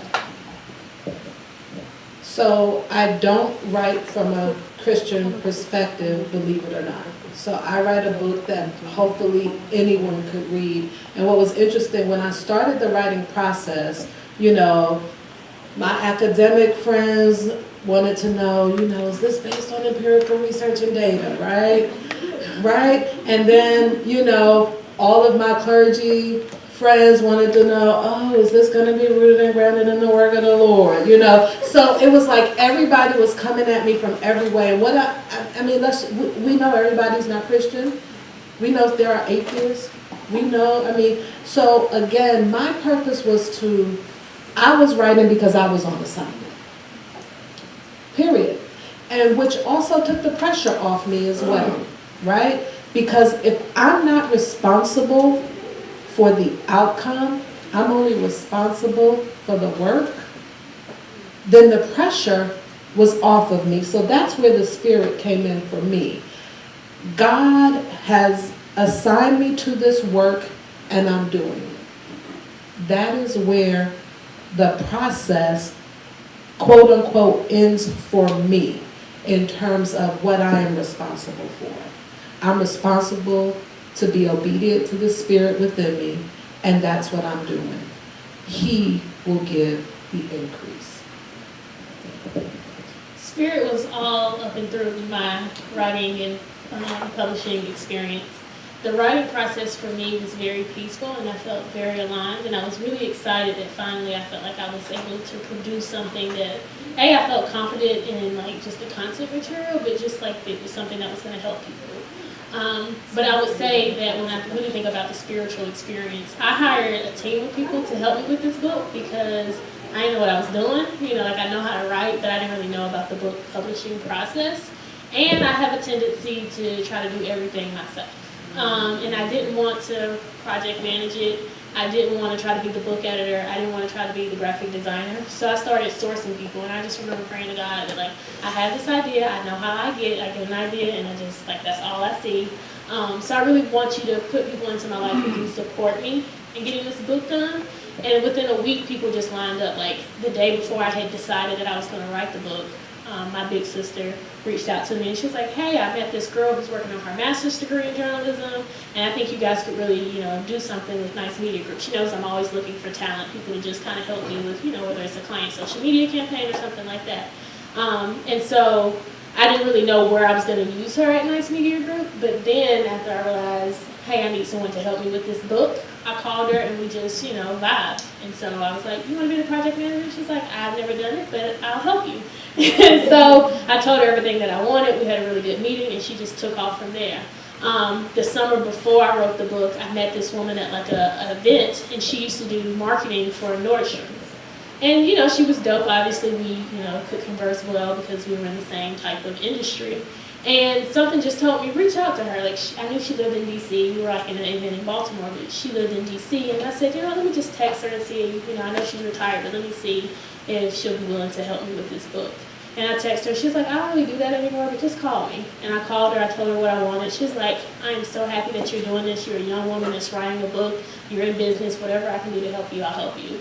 And so her rate, I have no idea what it is, but trust me, what she charged me was way below that. And she was the most amazing book editor I think I could have ever asked for.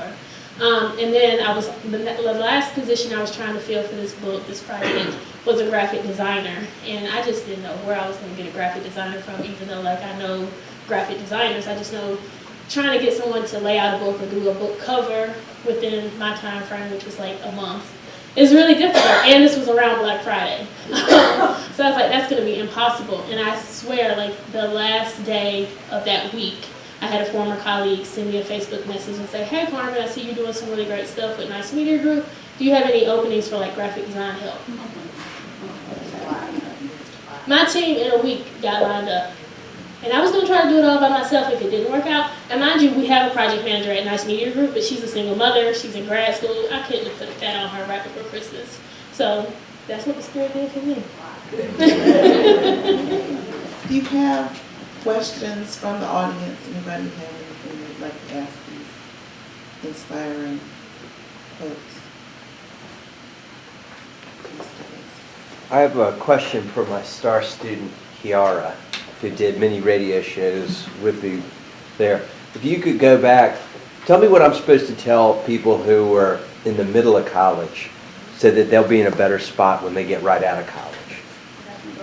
To tell them. Tell me what I can tell students now that are in the middle of things, 19, 20 years old, so that they're in a good spot when they're where you are now.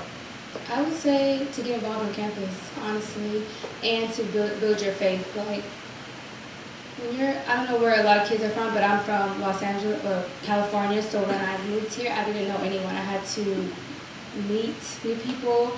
I had to go to a new church, and I didn't even start that until my junior year of going to a new church, but I got involved here on campus, and I feel like getting involved here, building strong relationships with people, students, or adults, and getting my faith aligned with that as well, it helped out a lot. So I feel like those are the two things I would tell people that are in their 19s or 20s here at Bennett. Get involved.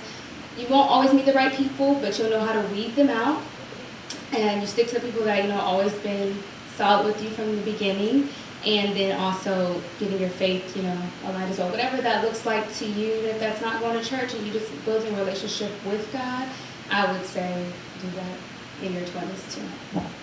Because it helped me, so I would say do it. Other question?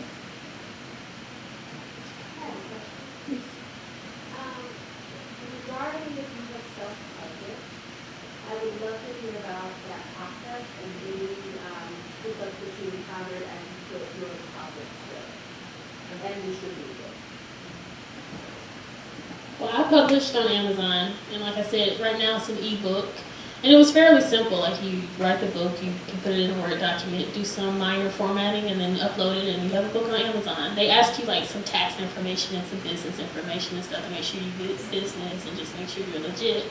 And to be honest with you, I might write another book or two to put on Amazon because it's so simple to kind of self-publish and have it out there. But as someone who does media, I need to know who's looking at my book, who bought my book. I want that data, and Amazon doesn't give me that. So for me, long term, that just doesn't work for me. So it might be easy to get sales, but because I can't look at the data that I want, I won't be sticking with Amazon. I've self-published as well. I've learned a lot in the process from the idea to finally getting your hard copy book in your hand. And I think that my projects are getting better because I'm applying the new information along the way. I think that the opportunity to self-publish now, because of the world we live in, is amazing, because there was a time where you couldn't publish if you didn't have a large publishing house supporting your work. What I've learned that I share the most with new authors is editing. You cannot edit your own work, which I never tried to do, but I know that once I finish a book, I don't want to, once I type the last word, I don't want to touch it again myself. I don't want to go back and read it again myself.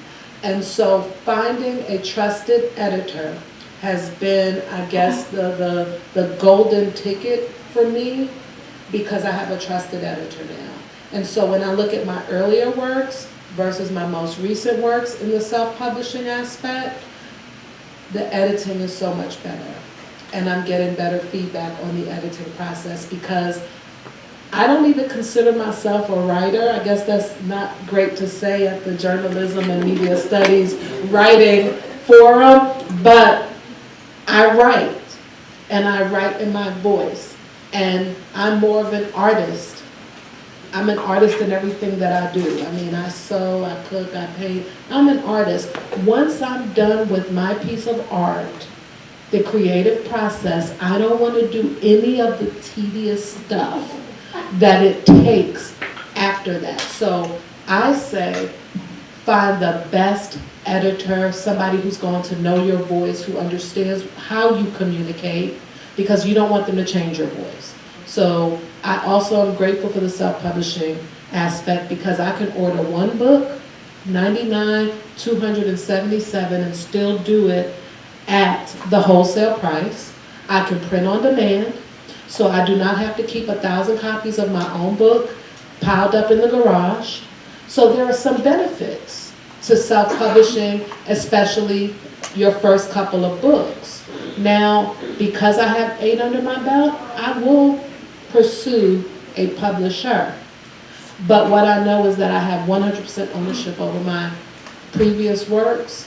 And if you like the one that I sent through the publishing house, and then you go back and buy my others, I'm willing to give up some of the profit to the publishing house, because now it will make the rest of the book sell. So for my publishing journey, I did do self-publish as well. But so happened during that time I was trying to figure out how to do it because it's my first time doing a book. I didn't know what I was doing. I didn't know how to do any of that. I so happened to meet this lady who has her own publishing company based in Atlanta, Georgia. And by coincidence, not even coincidence, by God, I got an internship with her, and I learned how to write, help edit other women's books. So we were working on Black women's books, and I was helping her edit it, reading manuscripts, everything. And during that process of me doing this internship for a few months, I was going to be able to get my book published for free under, with her. So I went through that whole process. I did everything. We published my book through Amazon and Barnes and Noble. So I thought that process was cool, like seeing how that was done. I don't know if I would do Amazon again. Just like Carmen said, I like to see who is buying the books, like the data, and I can't see that on Amazon. But I think for my first time doing a book, the self-published route for Amazon is pretty cool. Thank you all so much. I'm going to transition to the next. Thank you.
Hello, everyone. Now we will be moving on to our next panel.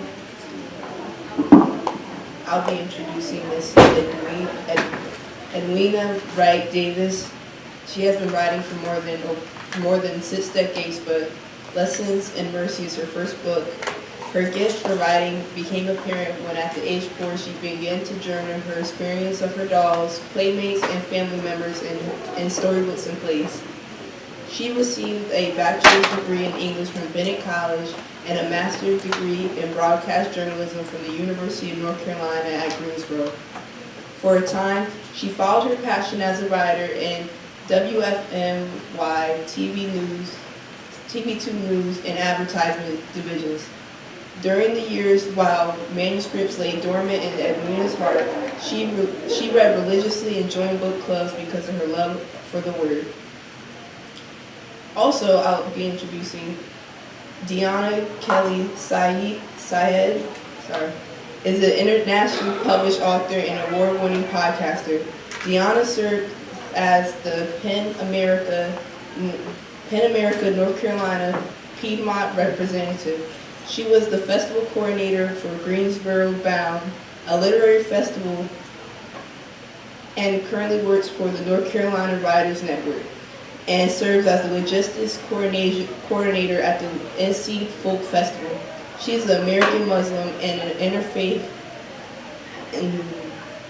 instigator, okay, who performs monologues and one-woman pieces.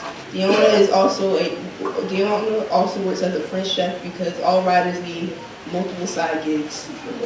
Thank you.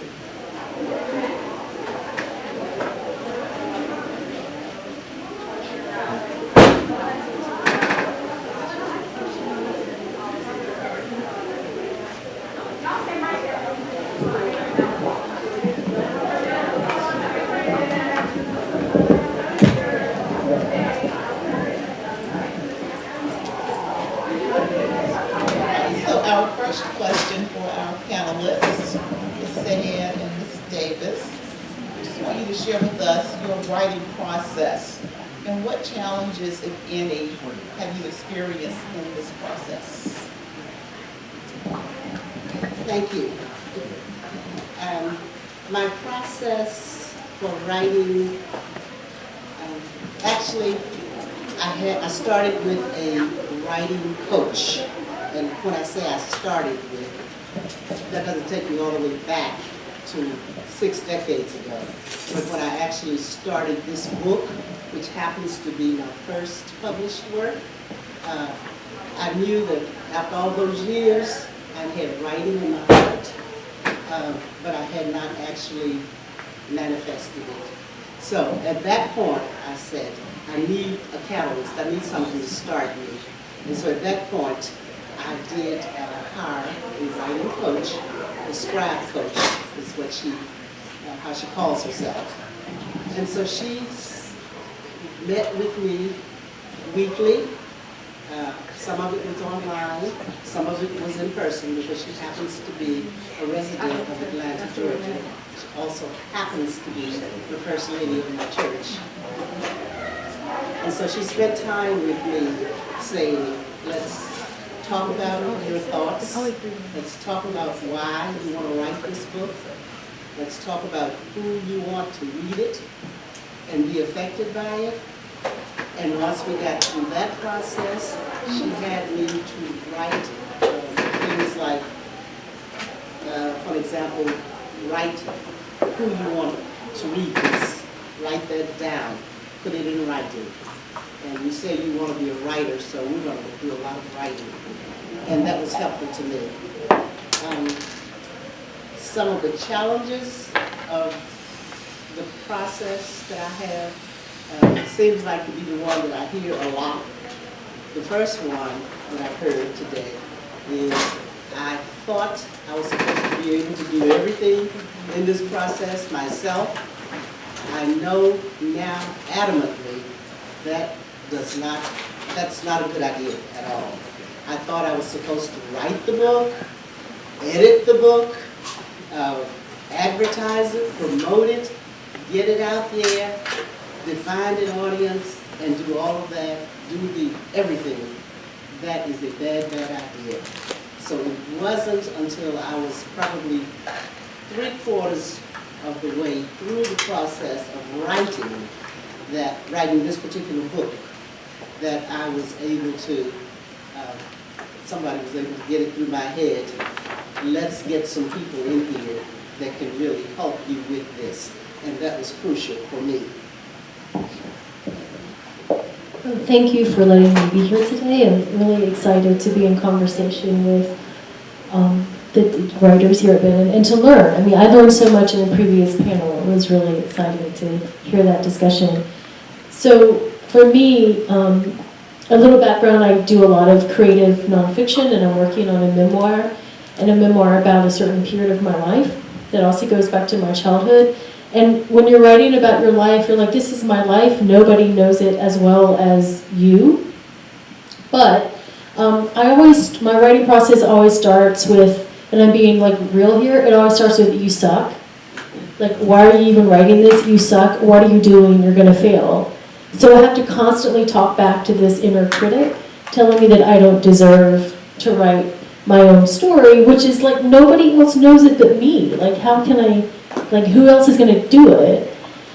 And then, like this was said in the previous panel, for me writing is a form of prayer. So I find myself having to connect more spiritually when I start to write, and making time to pray, to meditate, to talk to God, and ask for that guidance. And the third thing, I think one of the challenges is when you start to write, regardless of what you're writing, sometimes the project seems so big, you can get lost in all that you need to write. So I actually set some constraints on what I'm writing. I actually set boundaries around what I write.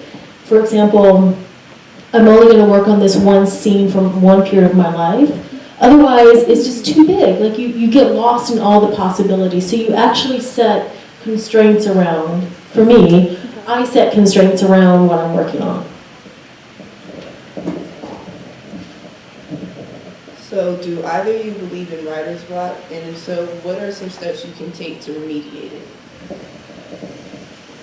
I do believe in writer's block. It probably shouldn't be as legitimate as it is, but I do believe. But before I say that, I do believe in God. So it's my book and my life is faith-based. So when I was faced with writer's block, I also thought, okay, Edwina, this should not be. Let's go back.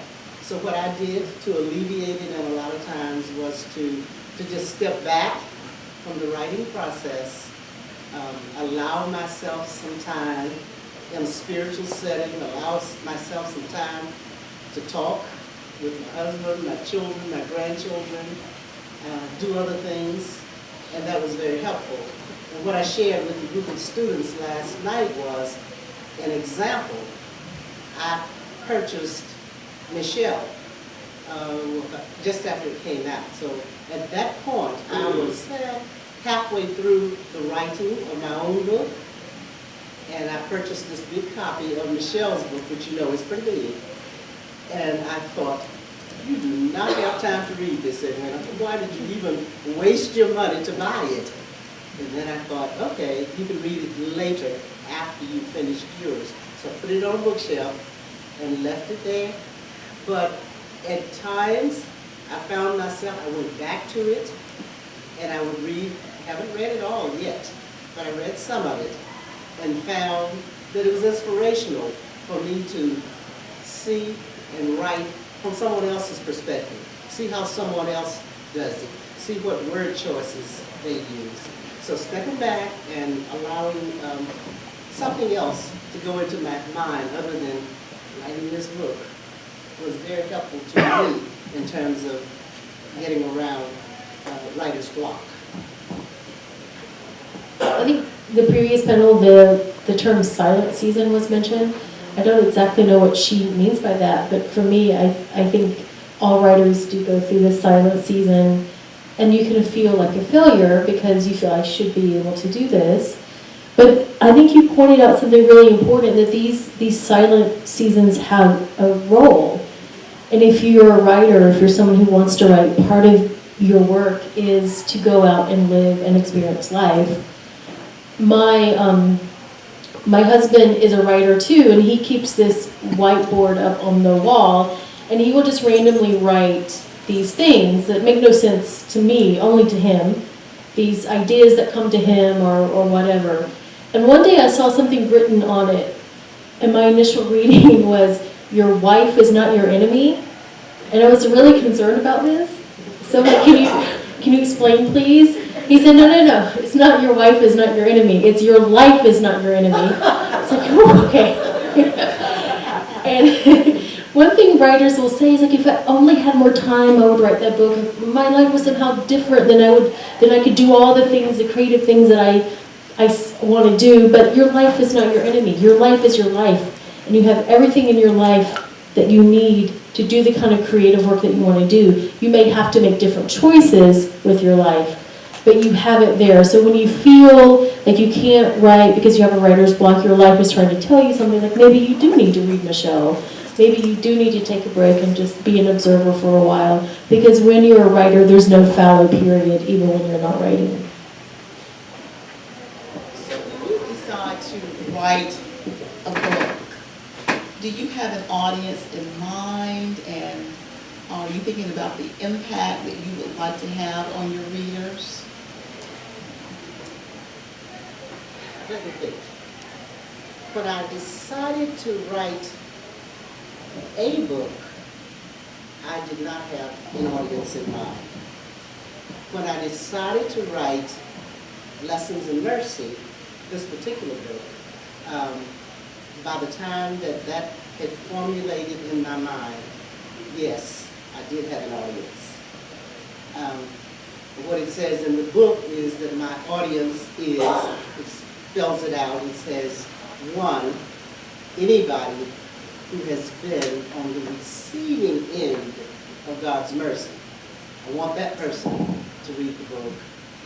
And then the second one is, and these are the purposes, the second one says, to anyone who has a love-hate relationship with culture, with your society, with being who you are and how you were born, and you're dealing with this, then I want that person to read my book. But what I really want to say is that one of the greatest impact on who I wanted to read my book was when the book just came alive. And it came alive for me when I met the people who turned out to be the characters of Lessons in Mercy. And at this time, I would love for all of you to turn around and see Miss Donna, if you raise your hand. I'm not raising it.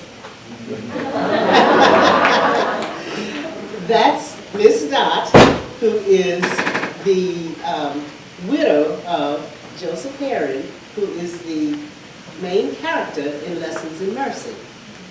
In addition to her is her brother-in-law, who is Joe's brother, Richard Herring. Richard, please raise your hand so that everybody can see that. I'd love for you to just give them a warm welcome. And the reason I wanted to introduce them at this point was to show them all, because I want you to see them and know them. But they are just such a warm family, and they were so transparent. So it was like God had already spoken to them by the time He spoke to me to write this book. Because when I made contact and started to talk about coming for an interview and getting names, you would just be amazed at what Richard knows about the family all the way back to the early 1900s. If you want him to, he can do it now. He could list every person in the family, every birthday, when they died, all kinds of things. And to me, that was so exciting, just getting to be a part of the family and write that story, to journal that story, as they shared it with me. Now you forgot the question? No, I think I remember the question. As someone who works, I work with a literary nonprofit in North Carolina, the North Carolina Writers Network, and so we have these conversations a lot. Like, as a writer, do you have to think about your audience? And my first advice is, when you start writing, don't think about your audience at all, else you won't write your truth. You'll worry about what do people think, But at some point, once you have a manuscript and you want to go to a traditional publisher or to self-publish, you do have to answer those questions, like, who is my audience? And you have to ask yourself, who will buy this book? And how will you get that to your audience? And everybody's audience is going to be different. For me, I'm struggling now with, do I find an agent? Do I want to go to traditional publishing? Do I want to look into small independent presses? And this is something I can talk to you about later if you want to know the difference. And because I am a Muslim and I'm writing a memoir, a lot of my own story deals, honestly, with my experiences outside of mainstream white America. So if I have a white editor, will he or she actually be able to know what I'm talking about? I know a lot of Muslim writers who have white editors, and I have to do a lot of explaining. So then I'm thinking about, well, how do I even find an agent? So I do have to think about these things specifically in my work. Well, as being a member both marginalized communities. Do you ever find yourself perpetuating potentially harmful stereotypes in your writing? Not intentionally, but honestly, I probably do. Because what my book tends to talk about, this one is normalcy, normal life. It talks about just one very traditional, very normal African-American family just doing life, doing those things that come natural to us, experiencing birth, experiencing death, experiencing failure, experiencing success. So all these things are normal. So it's relative. What's normal to me is not necessarily going to be what's normal to everybody else and to all of my readers. So I'm sure that in some instances, it may be skewed as to what, and I may be perpetuating some of the stereotypes. I didn't intend to, though, but that may be it, and that's a part of the process of writing and learning and being honest and open. That's a really good question. Thank you for asking that. You know, as someone who's white and I grew up as a Southern Baptist, my Muslim story is very rarefied. The majority of Muslims in America are people of color with an immigrant population, and African Americans are actually the first indigenous Muslim identity in the United States, which a lot of people tend to forget about. They see Islam as being this foreign thing, but it's not. So I understand that my story is very unique, and what I fear is once I start to publish more widely, that publishers will latch onto my story or either say, well, your story isn't an authentic Muslim story because you're white, or they will prefer my story because I'm white. They will be more comfortable with my story and elevate my story above other Muslim narratives from people of color. And this is a fear I have. And I know for Muslims, there's not just one story, there are so many. There are Muslims who are LGBTQ, there are Muslims who are from the Hispanic community, the fastest growing demographic of Muslims are people, Latinx, from the Hispanic community. And I'm sure that's true of people of color. There's so many different stories. There's not just one story from any community. And I think sometimes the publishing world has a hard time because in general, the traditional publishing world likes to put things into a very neat box. So no one's identity is messy, but our lives are messy. Our identities are messy. That's what makes us human. And may I add a point to that too? That was one of the, I don't know if you're going to ask a question like this or not, but that was one of the points that kind of frightened me when I started to write in terms of having it published.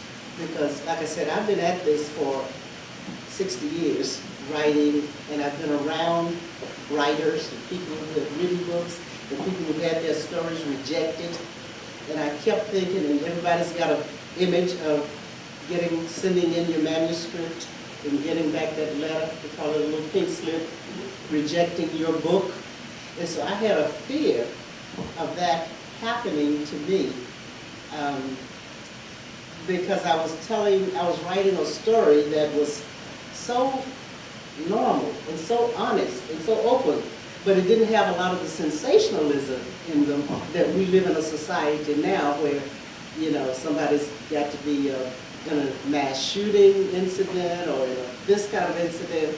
And so it did not involve that. So my thinking was, if I go through traditional publication, they're going to reject it. So that was one of the things that led me toward having an independent publisher. I thought I would have more leniency about that. As a follow-up question to Zoe's question, when I know, Yana, you are a creative writer, and Edwina, into nonfiction work. In this day and age of media, our young people are more in tune to that as opposed to picking up a book to read. How do you encourage young people or anyone just to want to gravitate towards this whole idea of just picking up a book and reading? It goes back, in my case, it goes back to what D.B. Mass's daughter said, who was here on an earlier panel, but D.B. was my classmate when we graduated in '67. So for those of you who thought somebody who graduated in 2000 was young, just imagine. But at any rate, it goes back to something that she said. I grew up in a family where reading was key. Education was key. And we had probably or possibly one of the only sets of Britannica encyclopedias, and then there was a set of Funk and Wagnall's encyclopedias in our home. And it may have been the only set in our little immediate community. But that's because my parents just really wanted us to read and insisted that we do. And so that has grown up. So over the years, that has been such a part of me. And of course, that's what I look to talk to and look to encourage when I talk to young people.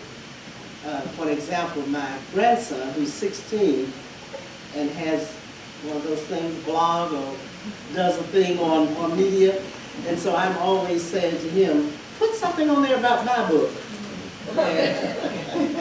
And he looks at me like, come on, Grandma. But he does. He puts it on there, and he told me I had some hits. So I'm striving to reach the young people, and I know that the message comes in a different way. I know that with media and technology is totally different. But I'm still saying, pick up my book and read it. And I asked my grandson, by the way, I said, have you read my book? Yes, I have. So that's one young person that has picked up a book and read it, and hopefully others. So I don't exactly know the stats on this, but I do know a couple of things that independent bookstores are actually, the popularity of independent bookstores are actually on the rise. They're doing well in America. Paperback print books are also more popular than ever. The ebook has caught on, but it did not eliminate the print book as some people have feared. Poetry books are now incredibly popular in the past couple of years and are most popular with millennial age group. Young people are actually reading.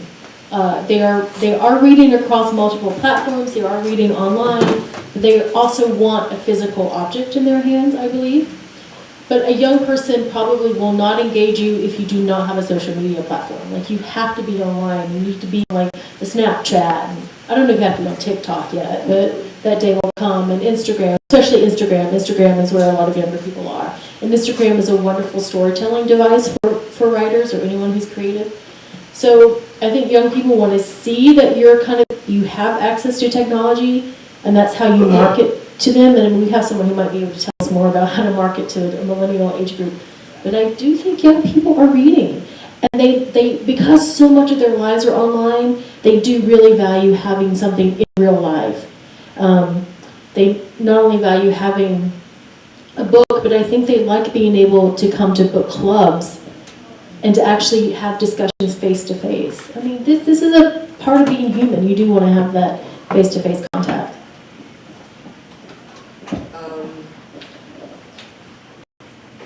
My question for you, Ms.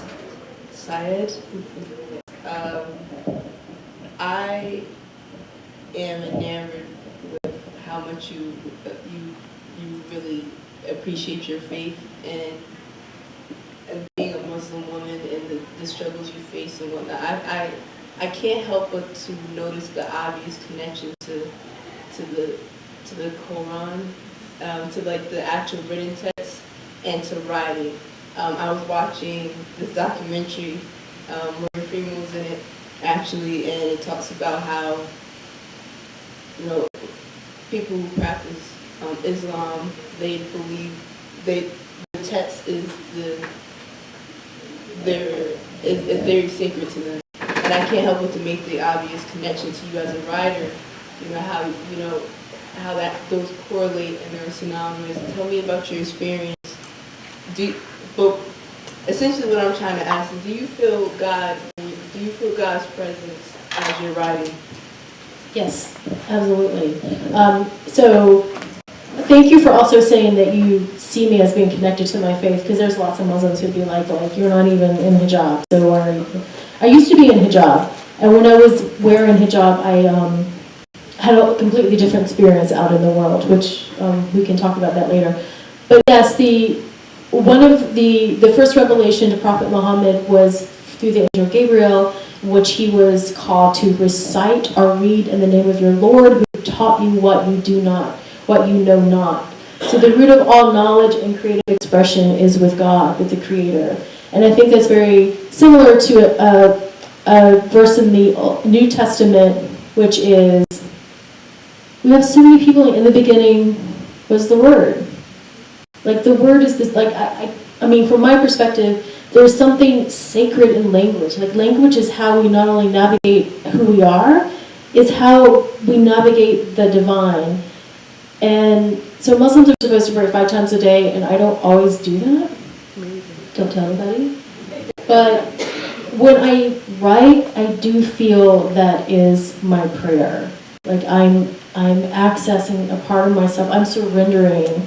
And to be a person of faith, I think there is this surrender that one does, particularly when you're doing something creative. You don't know how it's going to happen once you face a blank page. You have to just surrender to the process and whatever comes out of that. And feel free to answer the question as well, Ms. Davis. It's because also with being Christian and the Bible and the biblical text as well, that it becomes almost immortalized, and in the sense that when you write, it really can't be destroyed. You get to be relived in that sense. Yes, I do feel very spiritual, feel like I've entered a spiritual place when I'm writing. And in my book, there are just numerous instances where I had no idea what anybody was going to do next as I was writing, and I did not know what this person's response was going to be to a question. And then the Spirit just enabled me to finish that sentence, to finish that question. And I knew that it was the Spirit, because I surely didn't know what Joe was going to do, how he was going to respond, react, how Miss Dot was going to respond or react, any of that. So it was totally, you mentioned the word submission. It was totally submitting to the process. We'll open up and ask our audience if there is anyone who has a question for our panelists.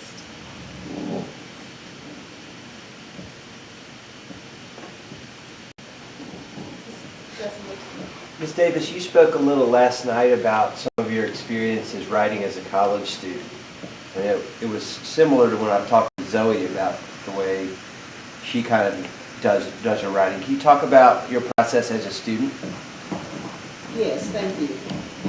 I mentioned that when I was here at Bennett, I lived in Barge Hall, and a lot of my early writings took place down in the study hall, which was in the basement of Barge Hall. And I also mentioned that at that time we had strict curfews, so we weren't supposed to be down there after maybe 11 o'clock p.m. But I was down there writing. And that's because when writing ideas come to me, I feel like, and I think you students, those of you who are students, may have experienced this as well, you have to write them down. You have to put them someplace, because they don't necessarily always come in a straight line, and they don't always come in a way that you're expecting them to. So I would be in the basement of my dormitory, jotting down notes that made no sense to anybody else. And later on, those turned into writings. obviously, I did not publish any of those, but they were still very important because even all these years later, a lot of the things that I actually put to paper in writing this book, this novel, were things that I remembered from having written way back then.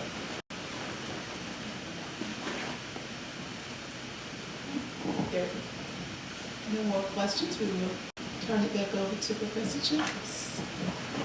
Thank you very much.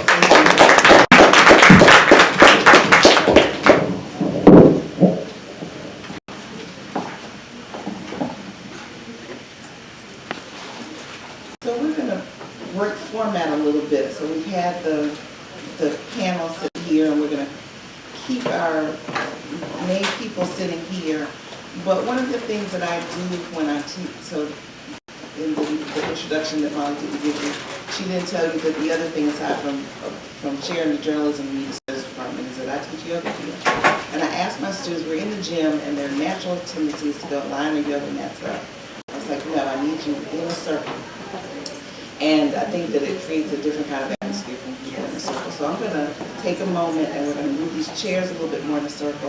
And I'm going to ask the folks who are there to come a little closer, because what I want for this next experience to be is more of a conversation between us than just somebody standing up here asking questions. So I'm going to go down there and we're going to get our folks together.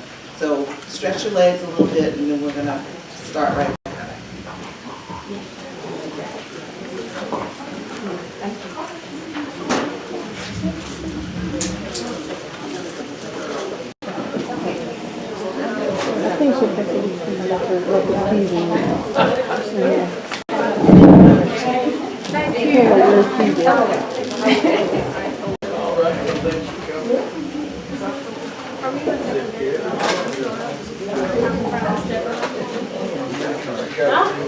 He said I got enough on my plate.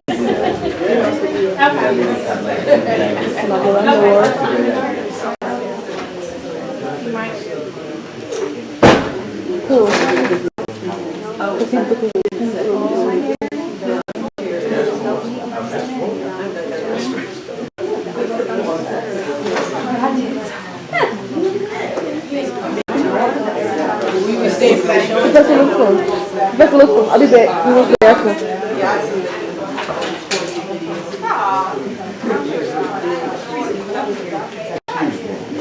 Hi. How are you? Good, how are you? Good. So you're from LA? Yes. Okay. So where are you now? Oh, California. Yes, still California. Okay. All right. So I missed part of your presentation. I was out spending time with some guys that I have known for years. And we used to live here. Still friends. Yeah, I'm going to a place called State Field, just up the road on the other side of the state.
inside here? Outside. Make it 5 copies.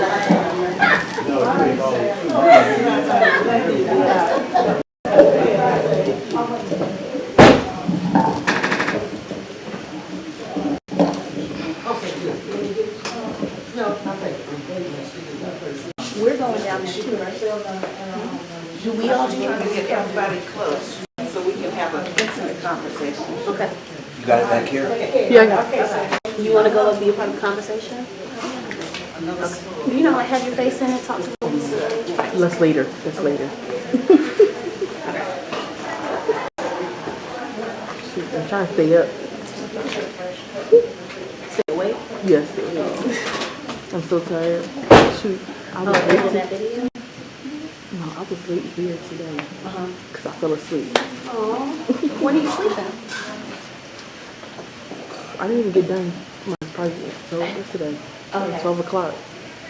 Welcome to bed. Yes. They used to be at 3 o'clock in the morning. Right, that? She said she did finish the project till midnight, and I said, TJS, that'll be at 3 Stressing. in the morning.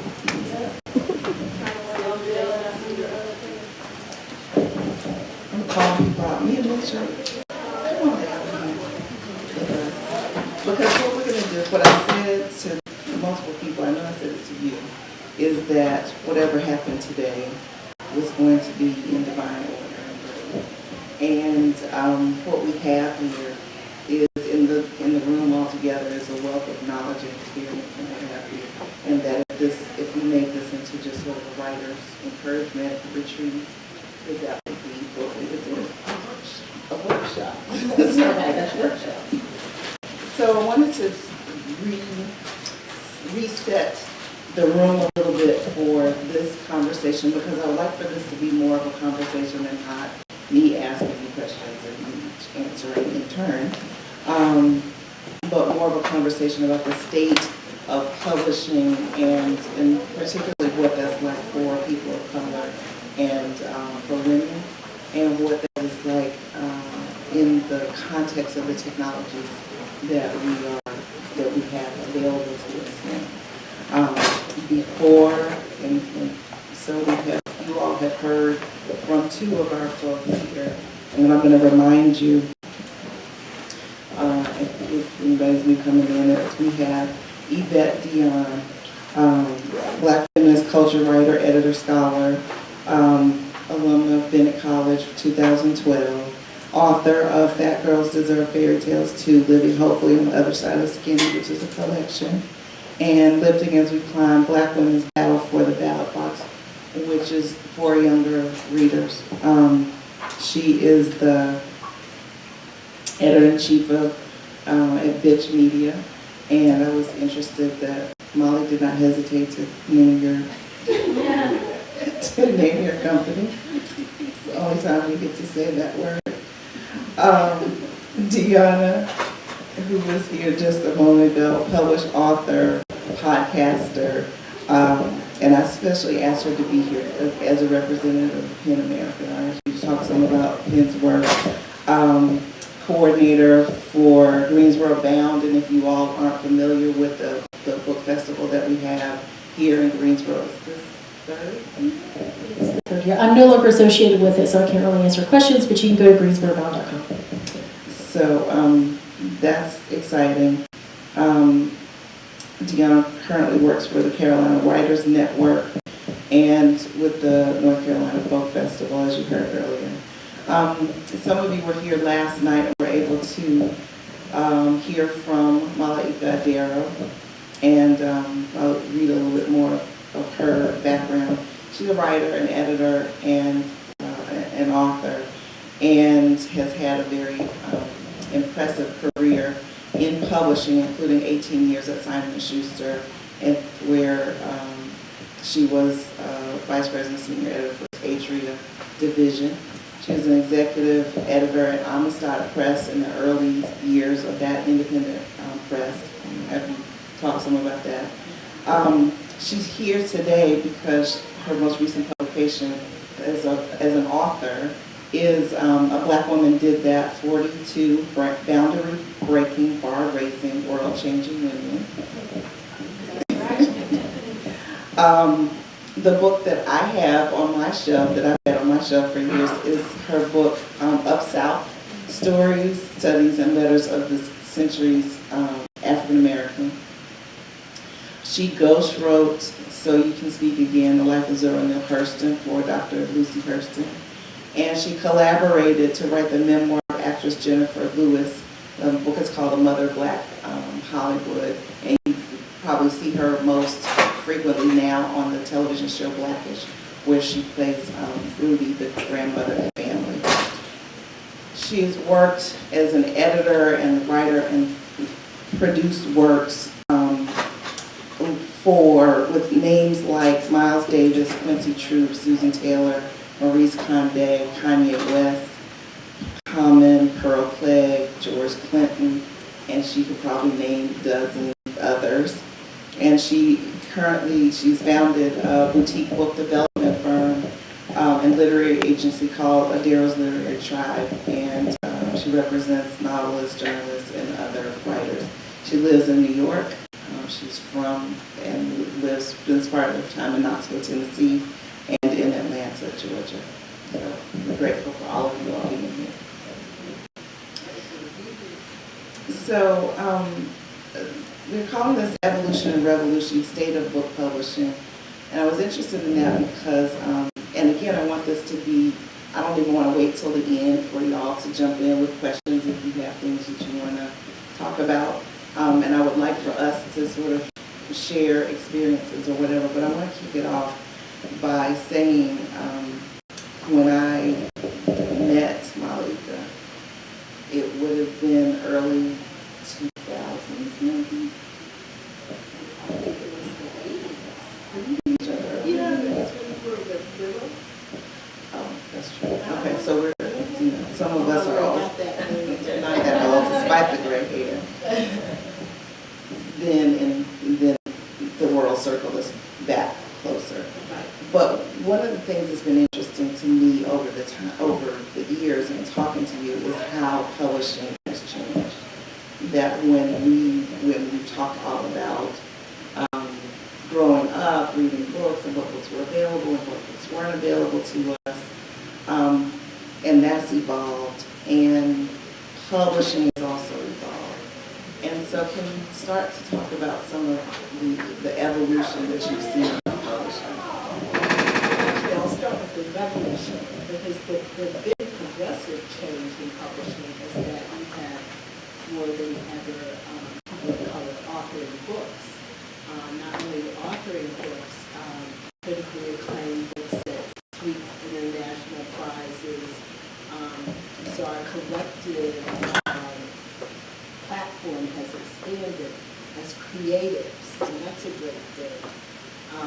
In terms of who works in publishing, behind the scenes, that's evolution. And sometimes, it's like when you stay in the same place and everything else moves, it looks like you're moving backwards. So often, it looks like publishing is moving backwards, meaning that there are no more African Americans in decision-making positions about what gets published and how it gets published now than there was 30 years ago. So you said that last night, and I thought, Ari, I can name two people that I know of in publishing. So people are leaving the industry and new people are coming back, but it's not a growing. No, it's not a growing number.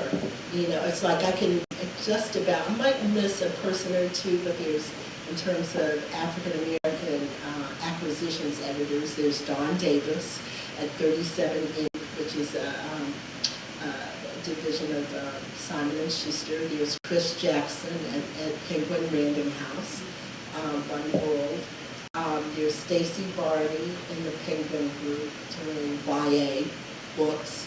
There's Monique Patterson at St. Martin's. There's Patrick Bass, who moved from magazine publishing to books at Amistad. There's Tracy Sherrod at Amistad. Chris has, Nicole Counts, who was Chris's assistant, has now been promoted to editor. If there are any others, you know, beg my pardon, you know, but that's about it.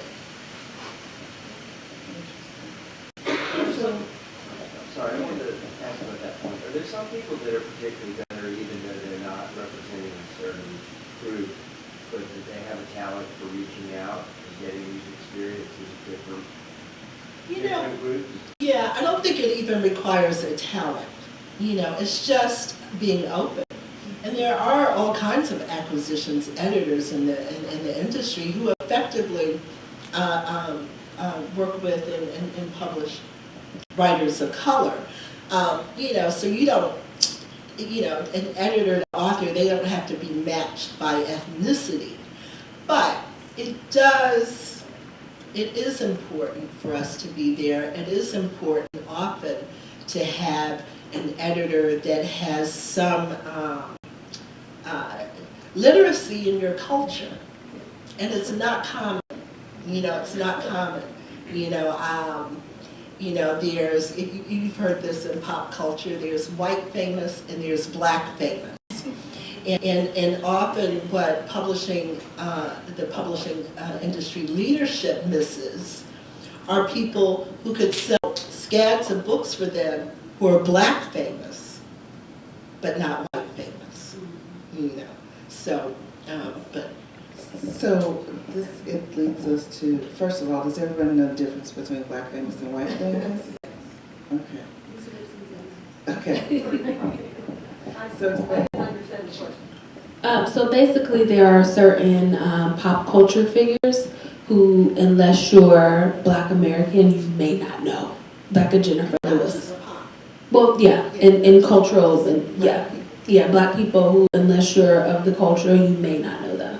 Like you may recognize their face, but typically they're like exclusively in, you know, TV shows, movies, etc., that are consumed by Black audiences.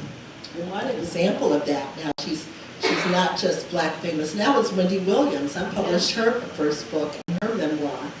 You know, she was on radio, she was regionally known, you know, in New York, but Susan Taylor probably is the best example.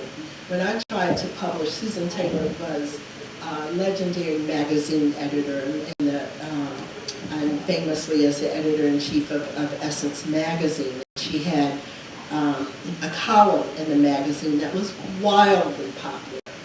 And I tried to publish a collection of her columns in the 80s when I was a young editor at Simon & Schuster. And they said, you know, it's too much about the God word, you know, it's like, you know, people are interested in, you know, this kind of slant and angle. So I left the company and I went to Amistad, which was launching as an independent, and it was one of the books on our first list, and it sold 500,000 copies. So that's what we mean by blackface. Susan Taylor, my boss at Essence, I'd walk down the streets in New York and the party, the presence that she has, like people just moved out of the way. She was that kind of presence. Yes. But to go back to what you were saying and what you had said earlier about people, the importance of somebody understanding your identity.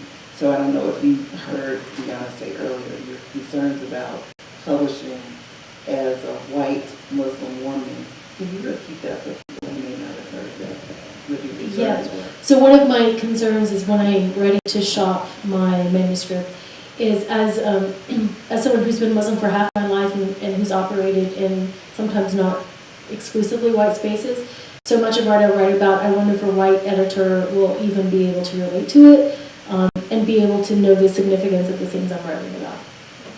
And I think they can. I think there are people in the industry who would work very well with you, black and white. It's just that the dominant culture,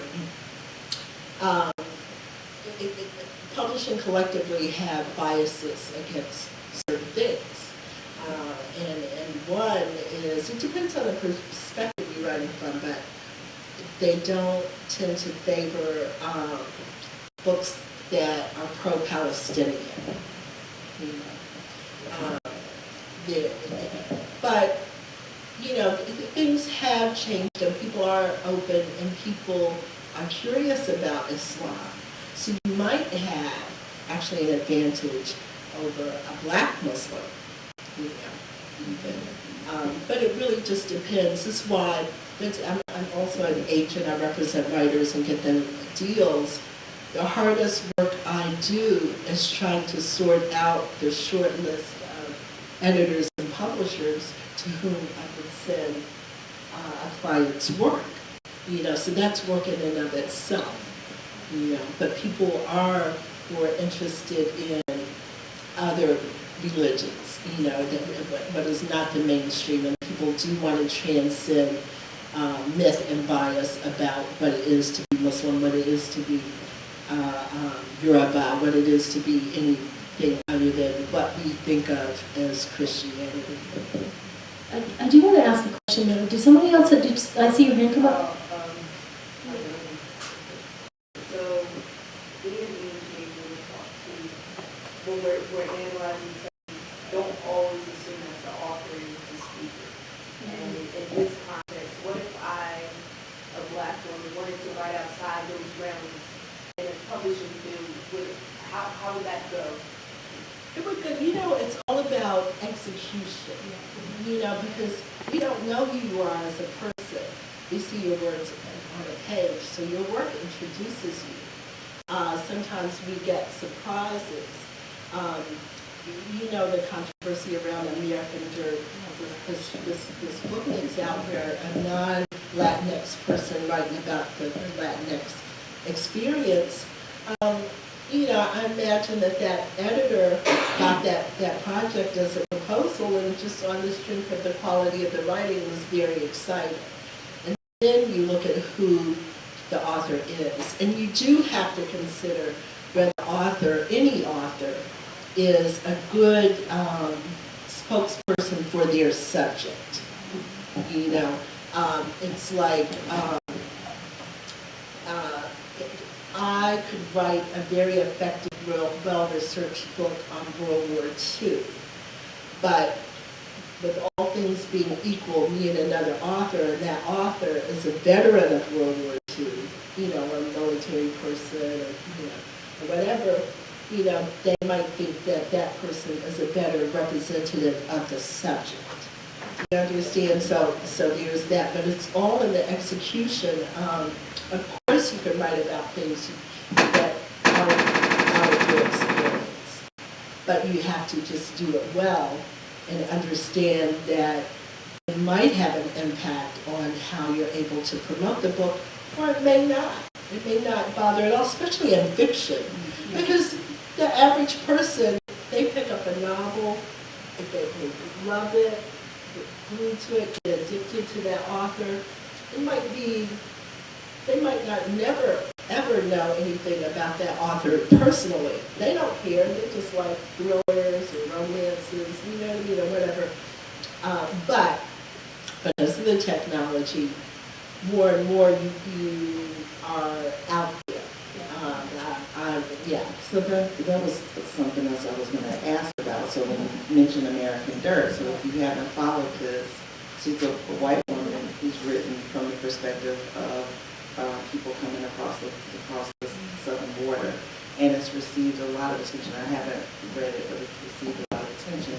What is and if you all are keeping better and keeping track of this too,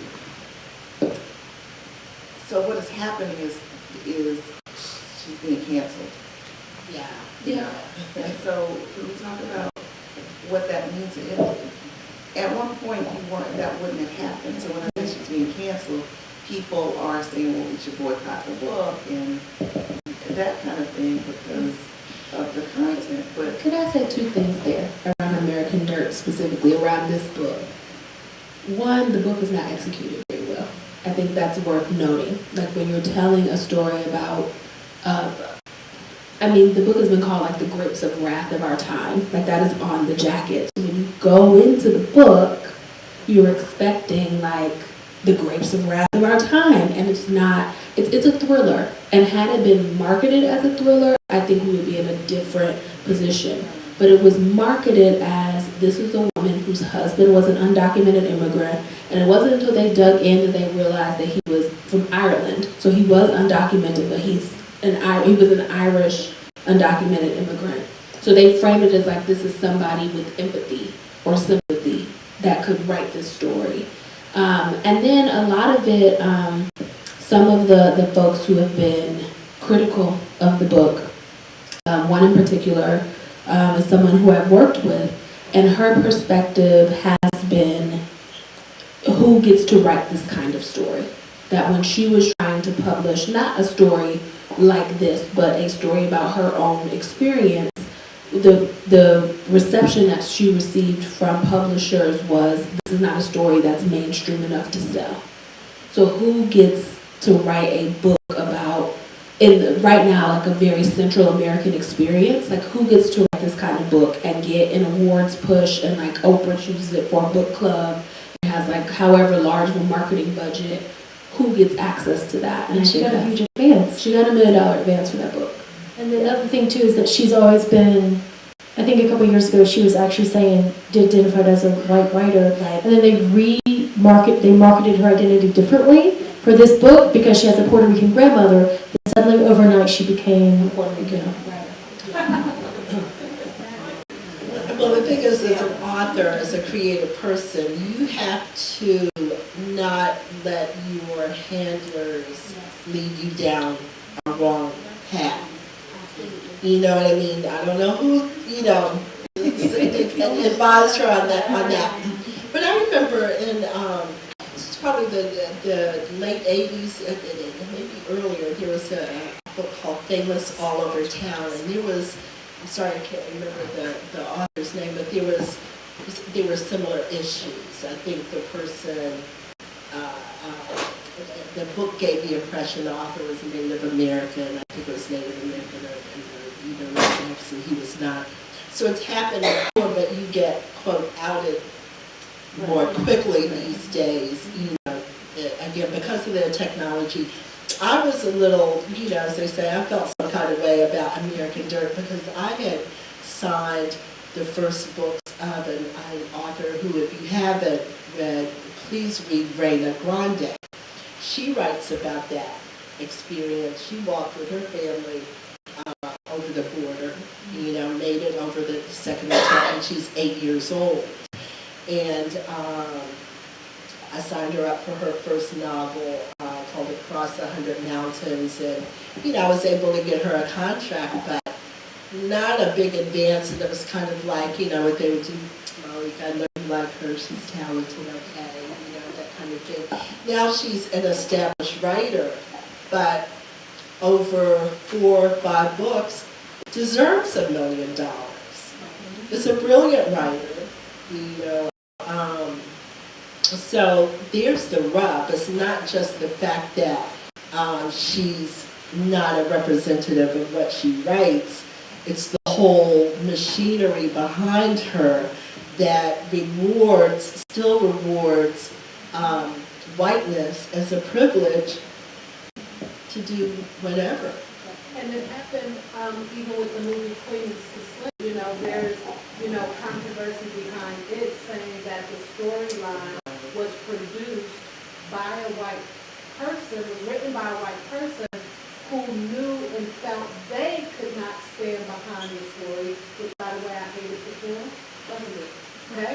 But long story short, that they said, as a white person, I can't put this film into the world.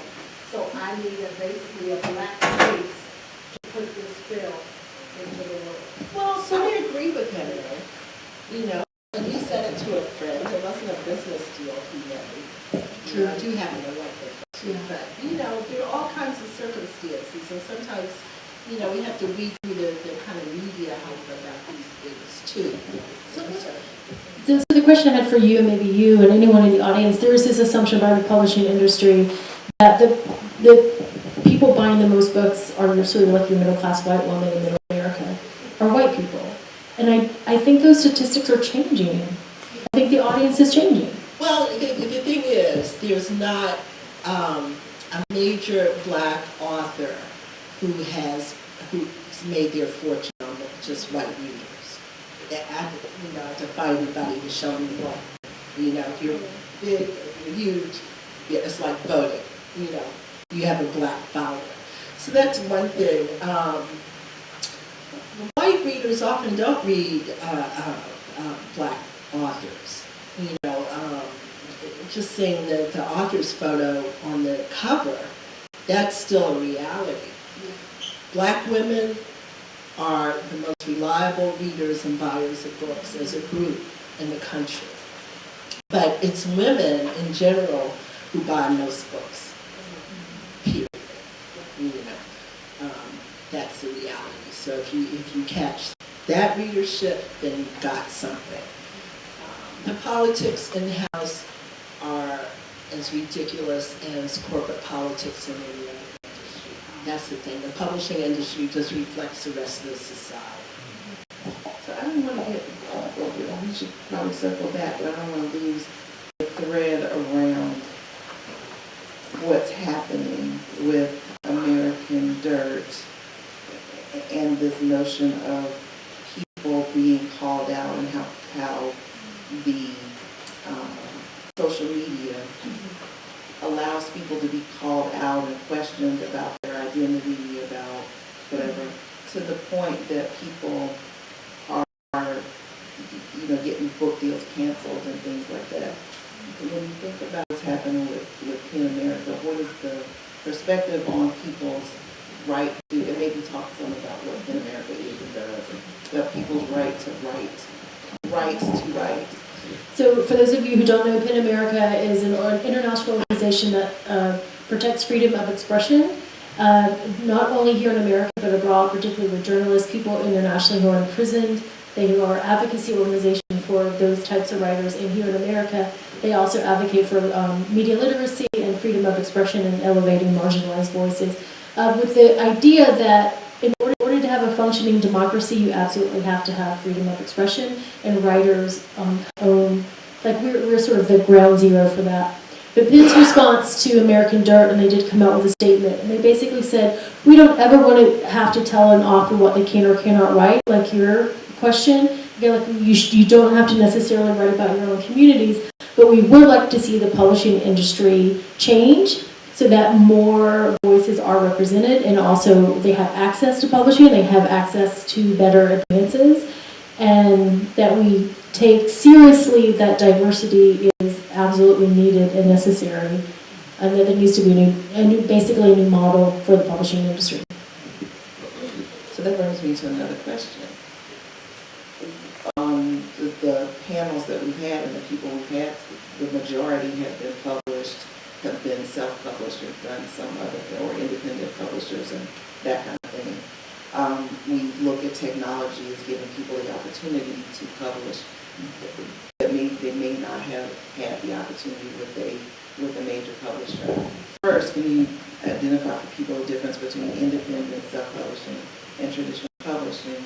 And then let's talk about the pros and cons, because we've all had experiences with self-publishing and working with somebody independently, that kind of thing. How are those things different? Yes. Well, the traditional or conventional way of being published is, how it generally happens is that you first find a literary agent to represent you, and that agent being familiar with which publishers do what, which editors inside those houses favor what kind of material, prefer that kind of material.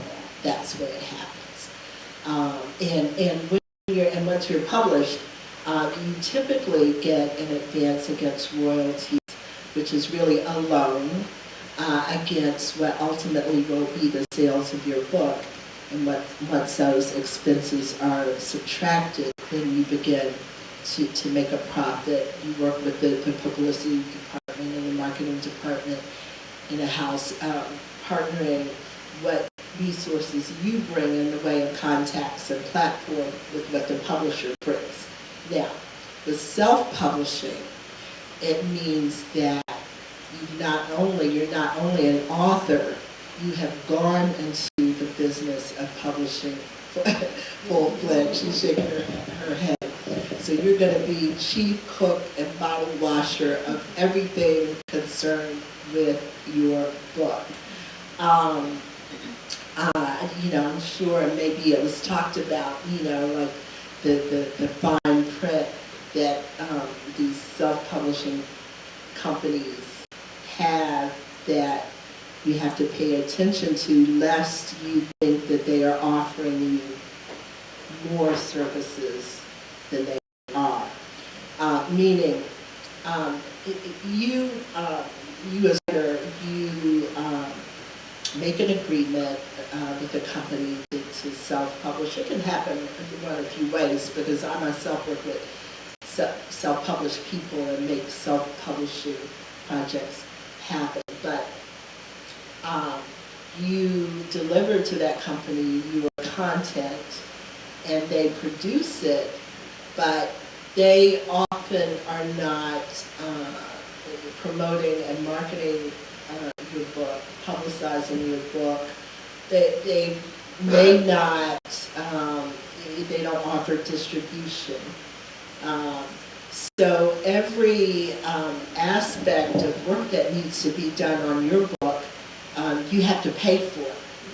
You have to fund your team, which is not easy to do if you don't already know editors, designers, that kind of thing. But it means you've gone into the business of publishing. You need a different kind of team. And now, the good side of that is that you can invest a lot of money. You're going to invest thousands of dollars as a self-publisher, but also you make all that money. A so-called urban lit, street lit, is a category.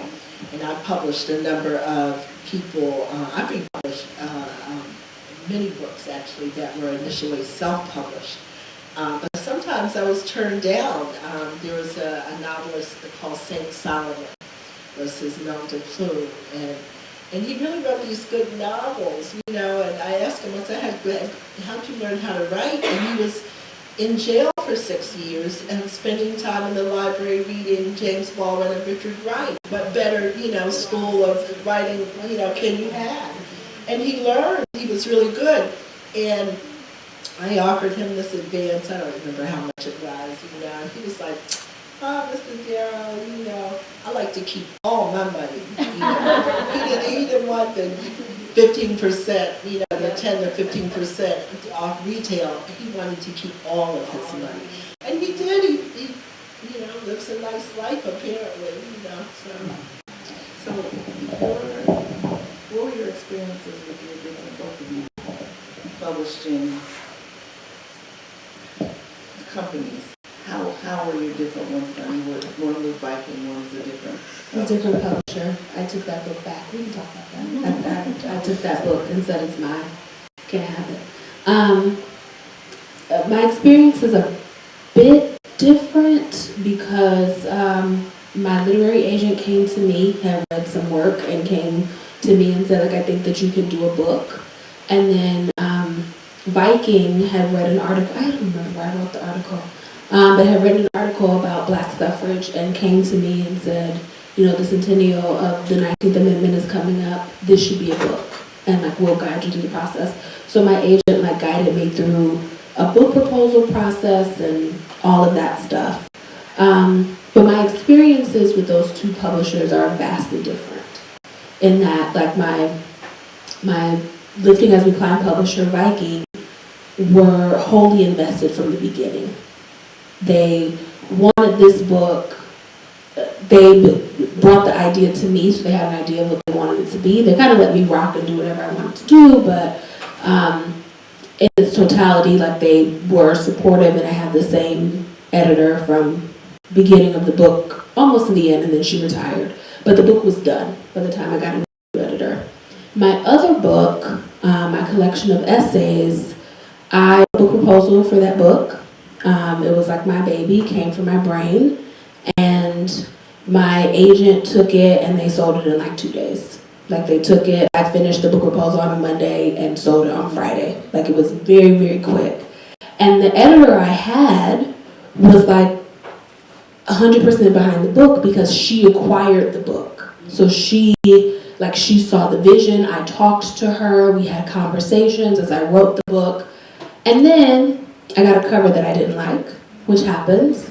I did not like the cover. It was like a cover of my face, and I was not feeling it because it wasn't my face at all, but it was supposed to be my face. And then I got a new editor, and my editor was like, she didn't get the book at all. She didn't get the book. She didn't understand the. It's a very. It tells the story of my life, but it's an optimistic book, you know. And she was like editing it down to like the most tragic black girl tale you've ever read. And I got some edits back and was like, oh, no, I want my book back. And so I went through a fight with the publisher and like had to pay back some money, but I felt like it was worth it to have something that I could stand behind, to have my book back. And I was like, well, let me eyes off this book. But through both of those experiences, what I'll say is I always thought, and I never thought I would write a book, but when I went into publishing, I used to say, I want a black agent, I want a black editor. There aren't many. And the ones who are in the business are so overwhelmed because everyone wants to work with them. Like every person that I encountered along the path to publishing a book shared an identity that was different than mine.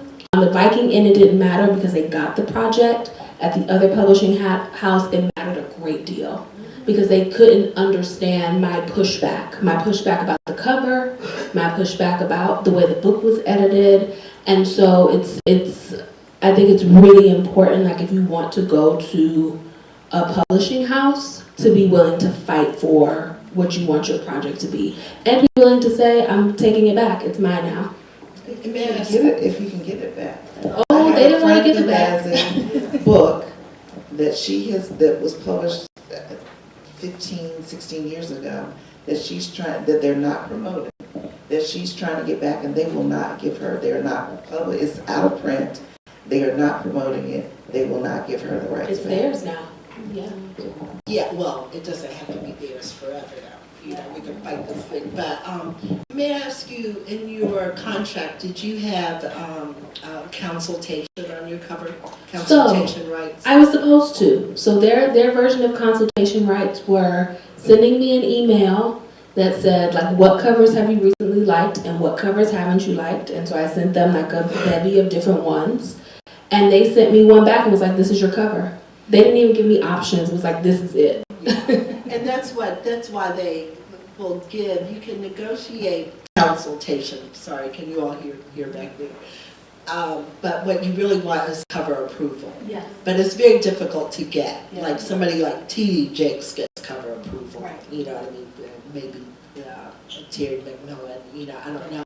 But what it generally ends up being is cover, pitch, and fit. I can't do it. You know, which is what you know, politely, I'm sure. Yeah. But I've had to get a book back, not because of the cover, but the cover is particularly difficult because that is the one part of a book that the author has the least ownership in, because it's a marketing tool. The inside, the content, yours, that's easier to work out, although like you said, it depends on what editor, you do get pushed back, and, you know, that kind of thing. But yes, I wondered about the legal thing. That's, you know, a big issue.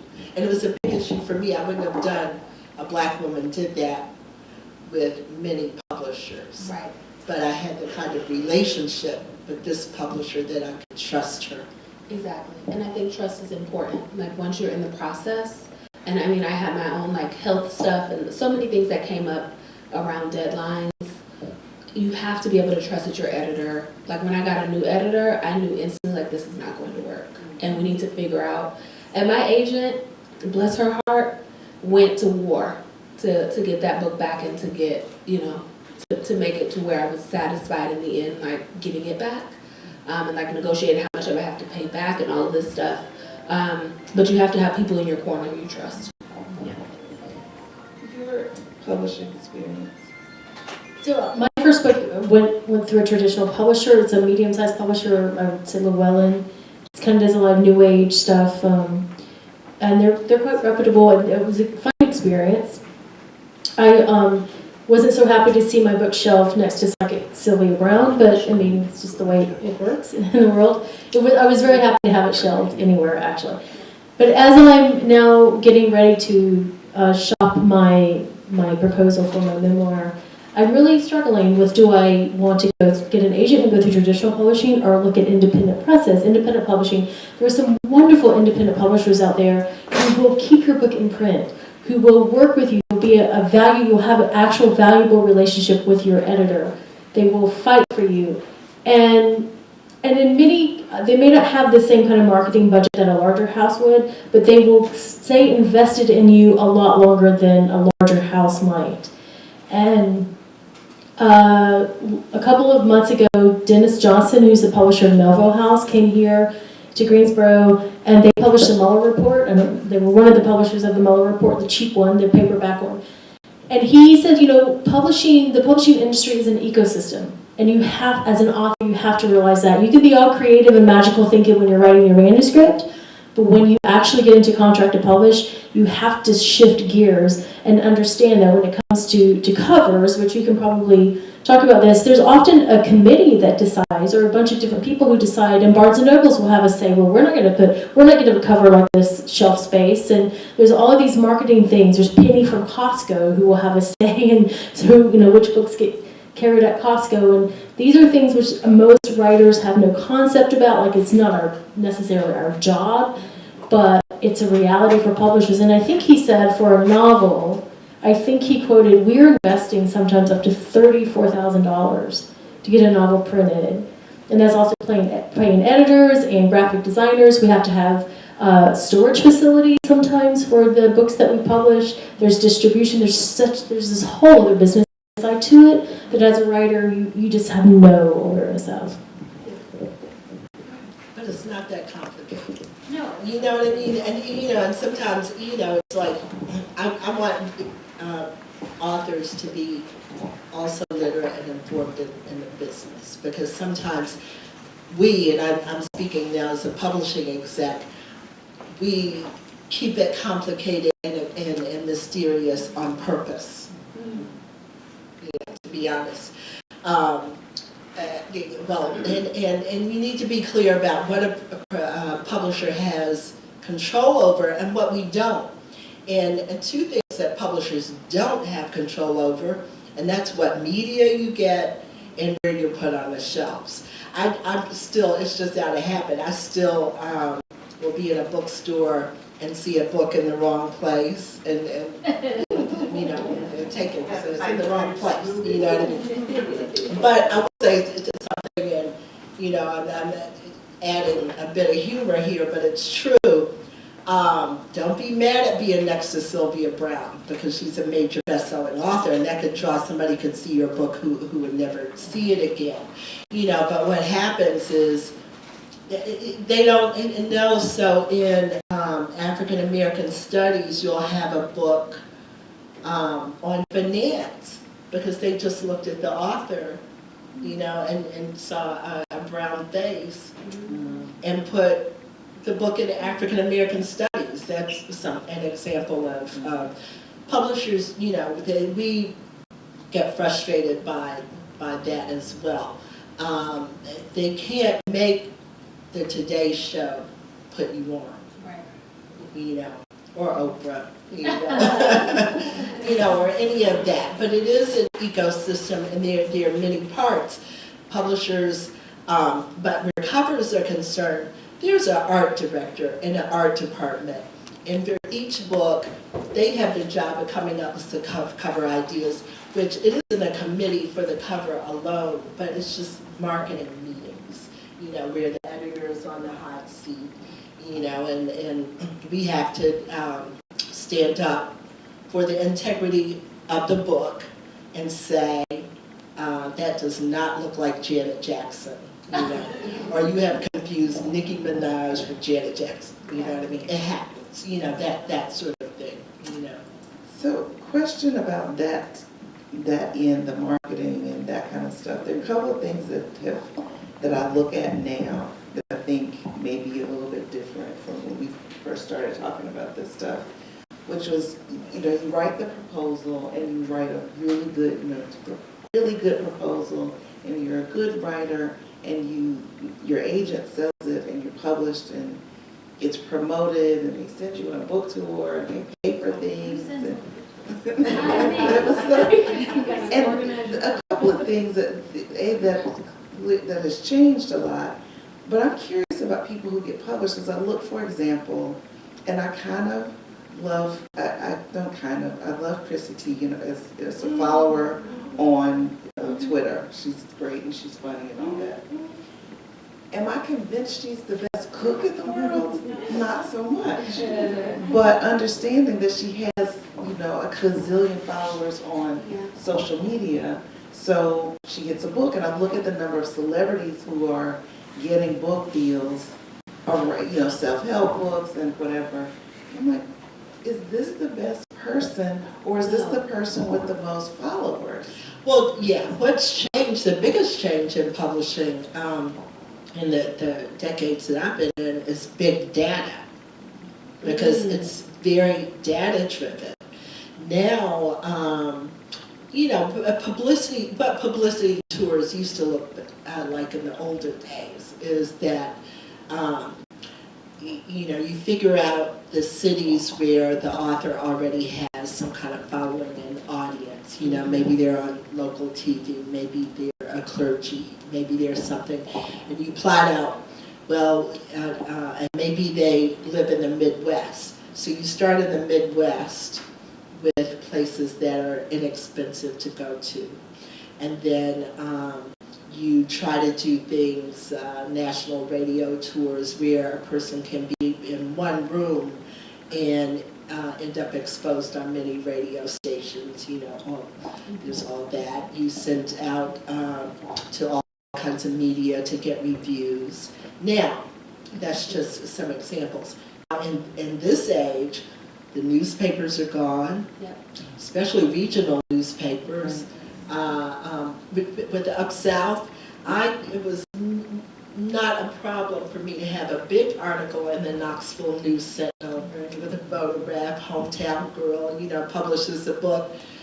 Now, I don't know who in USA Today would pay attention, to give me press on that book. Maybe I'll get it, maybe I won't, but it's certainly not, I can't have the expectation now of what I had then. So newspapers are gone, radio has changed, we have big data, and now editors, bosses are coming and saying, go watch this list of people on YouTube. Yeah.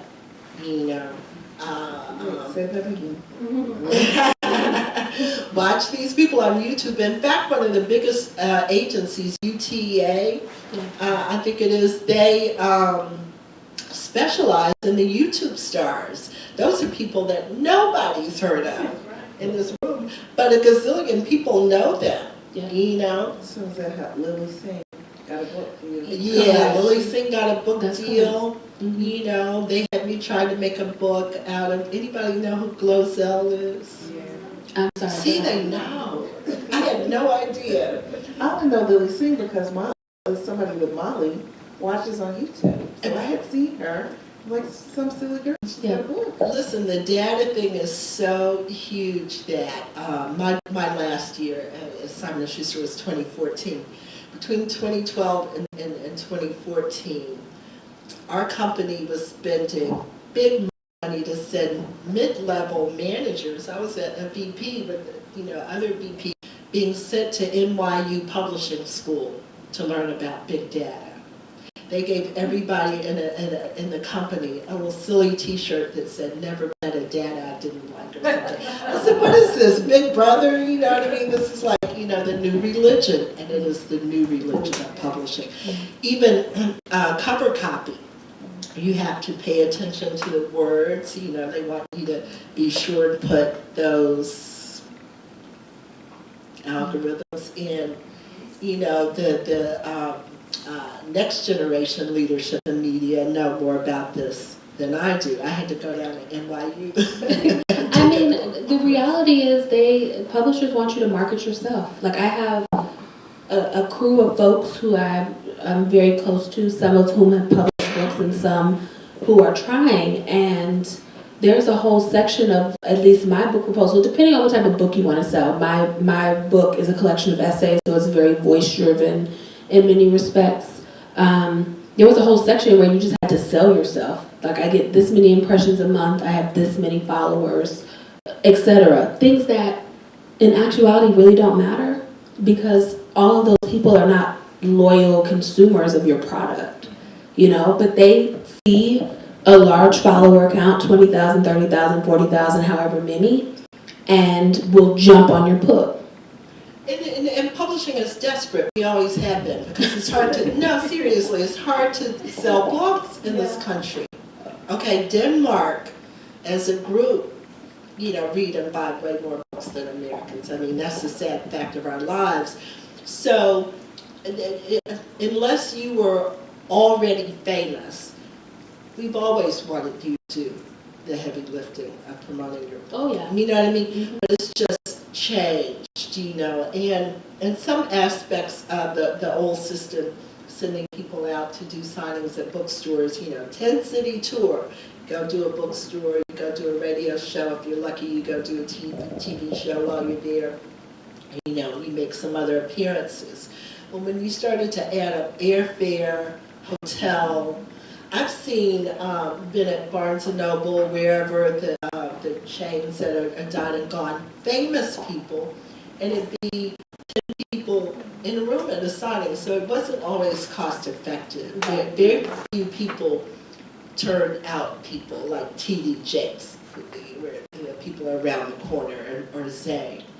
You know, I'll say this because he said it, Danny Simmons, who's a brother of Russell. I published 2 books by him, a wonderful novel. We get 300-400 people who would show up at the events and sell 2 books. Because they're there for the celebrity. They're there at BC and the BC, photos, you know. Yeah. So it's not, you know, there's, it's difficult for everybody involved, but because most corporate publishers have one agenda, and that is profit, it becomes even more difficult. Yeah. And the very first time I have a book publicist, of course, and the very first time I had a conversation with her, she was like, all right, what are we going to do? And I'm like, I don't know, what are we going to do? Like, I'm having this conversation with you, so you can tell me, but she wants to know, like, who do you know? Who do you know? You know, like, what cities would you go to? You know, who do you know in media who would spotlight your book? All of that. Author's questionnaire? I did an author's questionnaire. I reached out for all my own blurbs of people I knew to write like nice stuff about the book on the back, and all of that is like the author puts in the work for that to happen. But to your point about indie publishers, they aren't all the same, you know, and there's some wonderful ones. What they all have is, what they all have are limitations on the amount of work that they can, books that they can publish a year. And it's good that they have that limitation, because it's impossible to give attention to every author equally. And that's what they're more inclined to do. You know, Akashic Press is one of the best of the independent presses. And one of the reasons, not only do they care about authors and have a business model that works like most publishers, your how you earn money is off of the retail price of the book, or 10% on the first 5,000 sold, 12.5 on the next 5,000 sold, 15% thereafter. So most people are getting up to 15% of retail. Sometimes it's net. But the indie publishers, the business models range more greatly. Some of them will pay 40%, 50% of net. You know, so That's why, you know, of net, explain that to us who don't know. that vague thing that means after they've subtracted all the expenses. Now, you don't know if that's your publisher's shoes or new car or something, you know, but after they paid all the bills, what's left, you know, and your percentage of that, like with ebooks, is generally what's standard is 25% of net.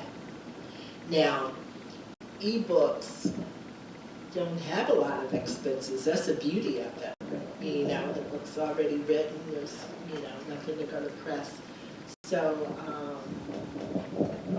but anyway, I just wanted to make that point. Independent publishers are great. They do have different models.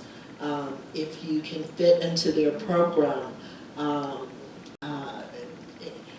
don't think that you gain prestige or really borrow prestige of a big publisher, like it's going to help you significantly that it's Knopf and Random House or Simon & Schuster. You know, it could be Melville. You know, it could be Four Walls, Eight Windows. You said that you don't think you're not necessarily gaining prestige from being associated, or you are, or that's No, you're not. No, because, you know, among maybe a set of your friends who, you know, who think in fancy ways, you know, they're impressed that you're Knopf. And look, I would, you know, I would love to be published by them, but I would love it more to be published by them than somebody else, because just because a publisher is rich, the organization is rich, it doesn't mean you're getting their money. You know, so publishers, authors aren't guaranteed more marketing money by being at a big publisher, because they aren't necessarily giving you that money. You know? And can I just add, as a self-publisher, you know, back to even when you were talking about book tours, I personally don't do book signings, and it is because it's a numbers game for me, right?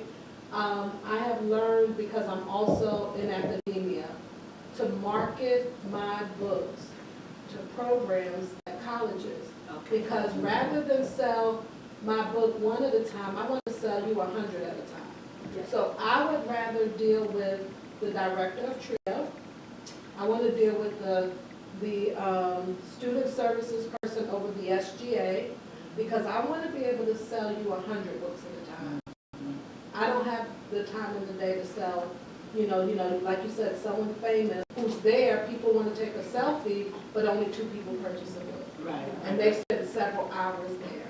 So I have learned, and what's been lucrative for me as a self-publisher is dealing with organizations and people who make decisions about buying numerous copies of the book. Which you can do if it's the right kind of book. Yes, Yeah. for Yes, sure. I work with an author who is, she's a dietitian, and she's very connected in the industry and those organizations, and that's also what, you know, how she's gotten published, because she can say, I can sell books at the registered dietitians convention and what have you. So a personal question. Academic publishing. What is happening with that these days? I'm 20 years retired, so. Well, you know, the good news from my perspective is that university presses don't just only publish books for the academic market. There are many books that university presses, academic presses now publish that reach the general audience, so they become an option even for like memoirs, other kind of creative nonfiction writers, so that's a good thing. But they operate very differently from general trade publishing, because, you know, academic scholars have different rules. Different rules and different time frames. I'm almost a year into a chapter being considered for inclusion in a book that SUNY Press is doing. And it's just forever. Yeah. Forever.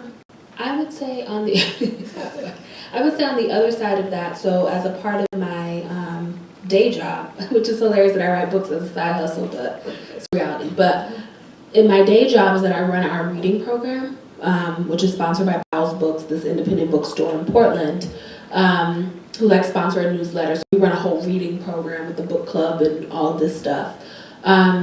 I would say on that end of it, the difference between academic publishing and general trade publishing is that I know right now what books are coming out in October when it comes to general trade publishing. Like I get a catalog and publishers send 1 million books a day. Like, we want you to read this and consider this. On the other end, there are sometimes like I'll know a book is coming out because it's an academic who I follow, but I can't get a galley until a month before. So it's much more difficult to plan coverage around academic books because their timeline for, a galley is essentially like an unfinished copy of the book. Their timeline for galleys are much shorter, and they are not as great about the, sending a catalog and let me get you a copy and let me harass you 50 times about this book. They're less intensive in that way.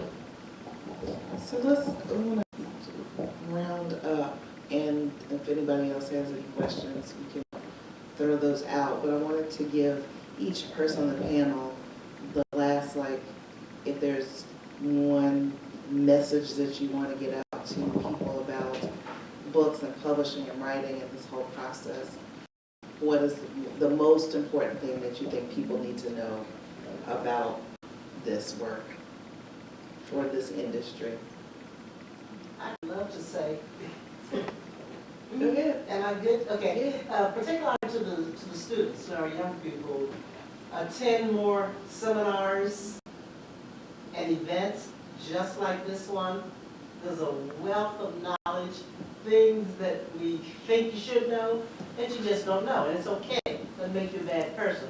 It just means that this is such a broad category of career choice and experience that this has been wonderful and we hope that sharing it with you has been wonderful for you as well. But knowledge like this, information like this is so key. There's one thing I want to say, if I may. I know that some of you have self-published and you have ready-made audiences, which is great. For those of you who want to write and be a writer, and this is an identity that you want to embrace, the most important thing I would say is create a community of other writers. They will help you, they will support you, they will open doors for you, they will give you author referrals to agents if that's the route you want to go. They will help promote your book, they will help build a relationship with your independent bookstore if that's the kind of writer that you want to be. Community is so important, and they will teach you about the publishing ecosystem. I don't think you can be a successful writer living in your own cocoon. I will piggyback on that. This is not my advice per se, but I will 100% agree with community building is so important. It is so important to build with other writers, to have genuine relationships that are not transactional.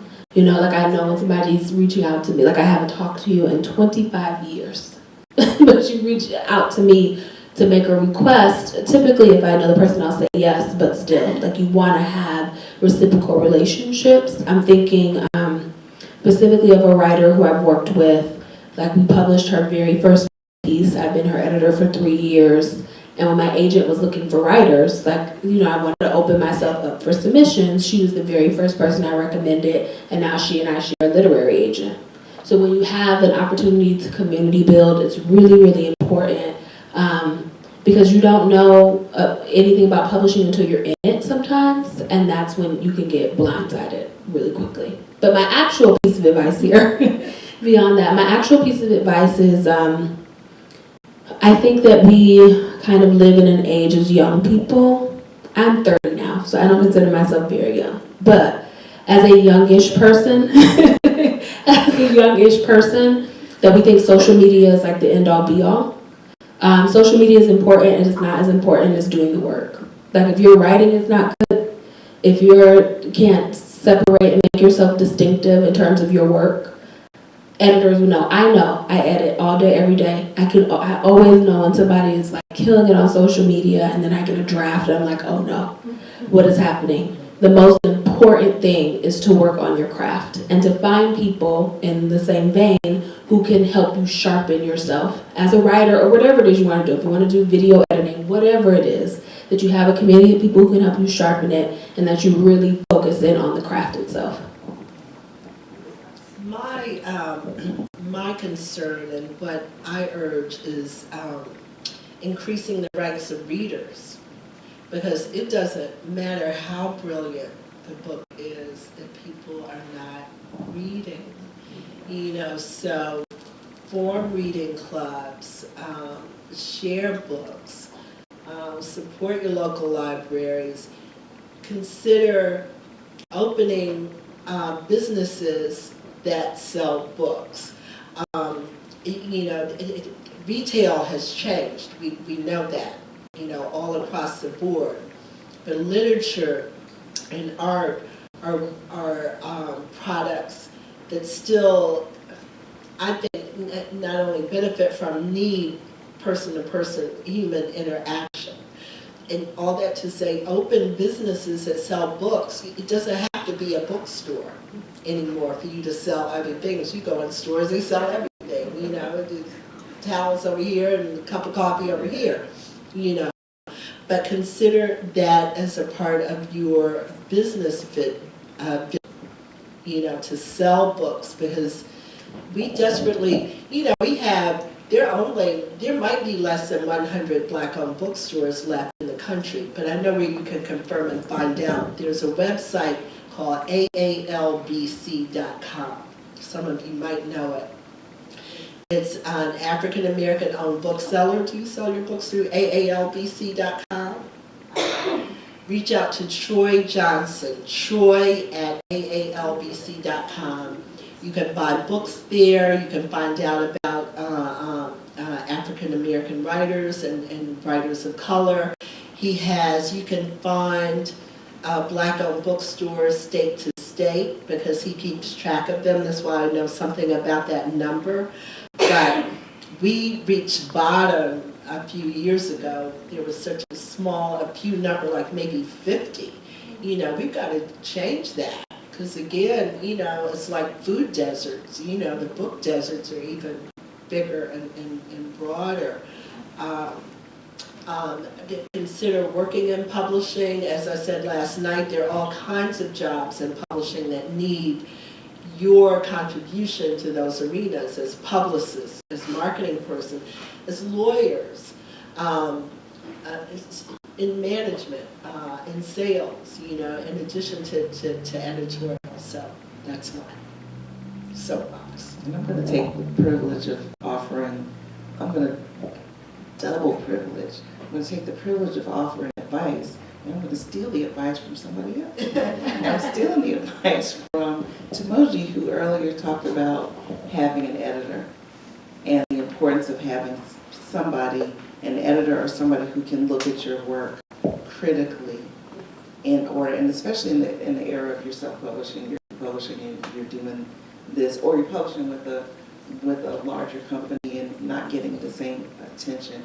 Have somebody who is invested in the quality of your work as you are, to be a second set of eyes, a second perspective on that. I agree. And that's how I make my living. Me too. Her too. There we go. Any other questions? Then thank you all for being here. Thank you all for.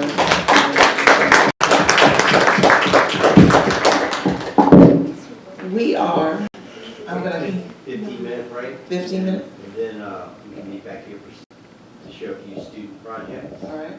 And then after we see the student projects, we have a reception. The Triad Association of Black Journalists is our partner in putting together a banquet. They're doing awards this evening, so you are all cordially invited for some good food and some fellowship with some additional folks, and hope you all continue to mingle and talk to each other. Yes, ma'am. As a visitor, Tom's mother, I just want to say thank you to all of you who've had any part of this program. It has been one of the most stimulating 2 days I've ever experienced. I taught English for many, many years, and I just feel I've learned so much It's been fantastic. Thank you. The Lipscombs are our biggest fans. They are here every year for this, and we look forward to seeing them every year. So thank you all. Thank you for coming, and thank you all for being here.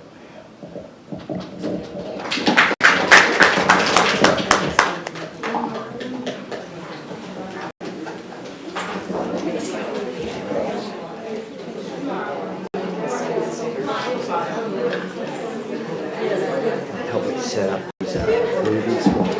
Okay. Somebody just airdrops you something.